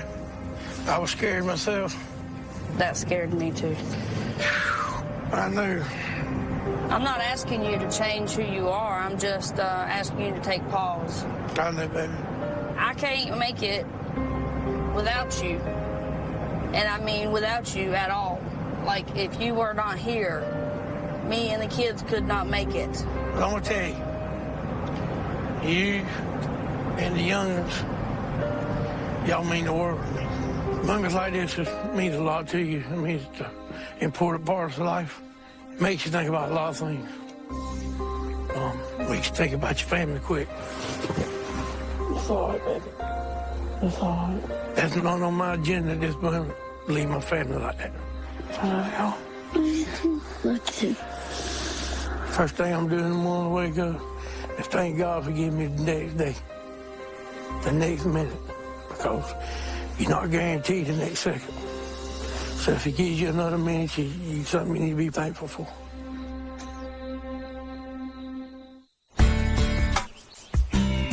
It's Friday. We've all been focused on ending this week strong. But after what happened last night, I think we're all still worried about Bo. I talked to Troy last night. I called him, talked about Bobo. How's Bobo doing? They say it's something else, but it's not that blood pressure maybe. It's good news. Just keep it in praying. Yeah, it is that now. Troy, you got a copy? How's Bobo? They say it's his gallbladder now, but Angel said that he didn't sleep much last night, and he's been burning up with a fever and everything. Really, they can kill you if they bust. Being scared of, in that much pain. He needs to go right up there where it needs to be taken care of, Yeah, I wasn't quite aware of what the gallbladder does and all. I'll Google it, so when you get back, I'll let you know. Thank you, David. That means a lot. We're all a family out here. You gotta look out for each other. All right, sweetie, go ahead and get me laid. I need to make some money, like I'm going to have to look out for him for a little while. 10-4. Bo's wife is a stay-at-home mom, so when he's not working, they have no income. I know it's bothering him to stay at home, but his health comes first. Not being able to work, not being able to drive my truck, about to get the best of me. That's what I depend on to make my living. I'm 41 years old, so it's time now to change my ways and try to live healthy, I reckon. Back on the buckle track, Bobby's crew is doggedly cutting, pulling, and loading wood in an attempt to make up for the many setbacks they've been dealt this past week. David, what do you load me with? Where do you want me to go? Quarter? Game boat. But the company move has kept their weekly load count to a disappointing 69 loads, well below the 75 they need to break even. They finished the week $3,600 in the red. The one thing about moving is it just slows the whole job down. We're just hoping that next week we turn around this pretty crappy week we had this past week. It's been an eventful week, hasn't it? Yeah, too bad it wasn't the amount of loads we got out, but sometimes it comes in other ways. 69 loads this week. It's not one of our better weeks, but it's been a good week for our logging family. You got to meet your real sister? Got to meet her. Yeah, I wish I'm glad it wasn't Bo's heart, but what was it? His gallbladder. Gallbladder. But if it's hurt, man, he's going to get that thing out and be done with it. Yeah, exactly. With the stuff we've been through this week, it takes things like this to really put everything in perspective. It really makes these tough weeks in the swamp a little bit easier to take. We set up here and we don't get much rain this weekend. We might be able to get 100 loads next week. Oh, man, you read my mind. There you go. All right, Dave, we'll see you Monday. All right, Bob. Have a good one.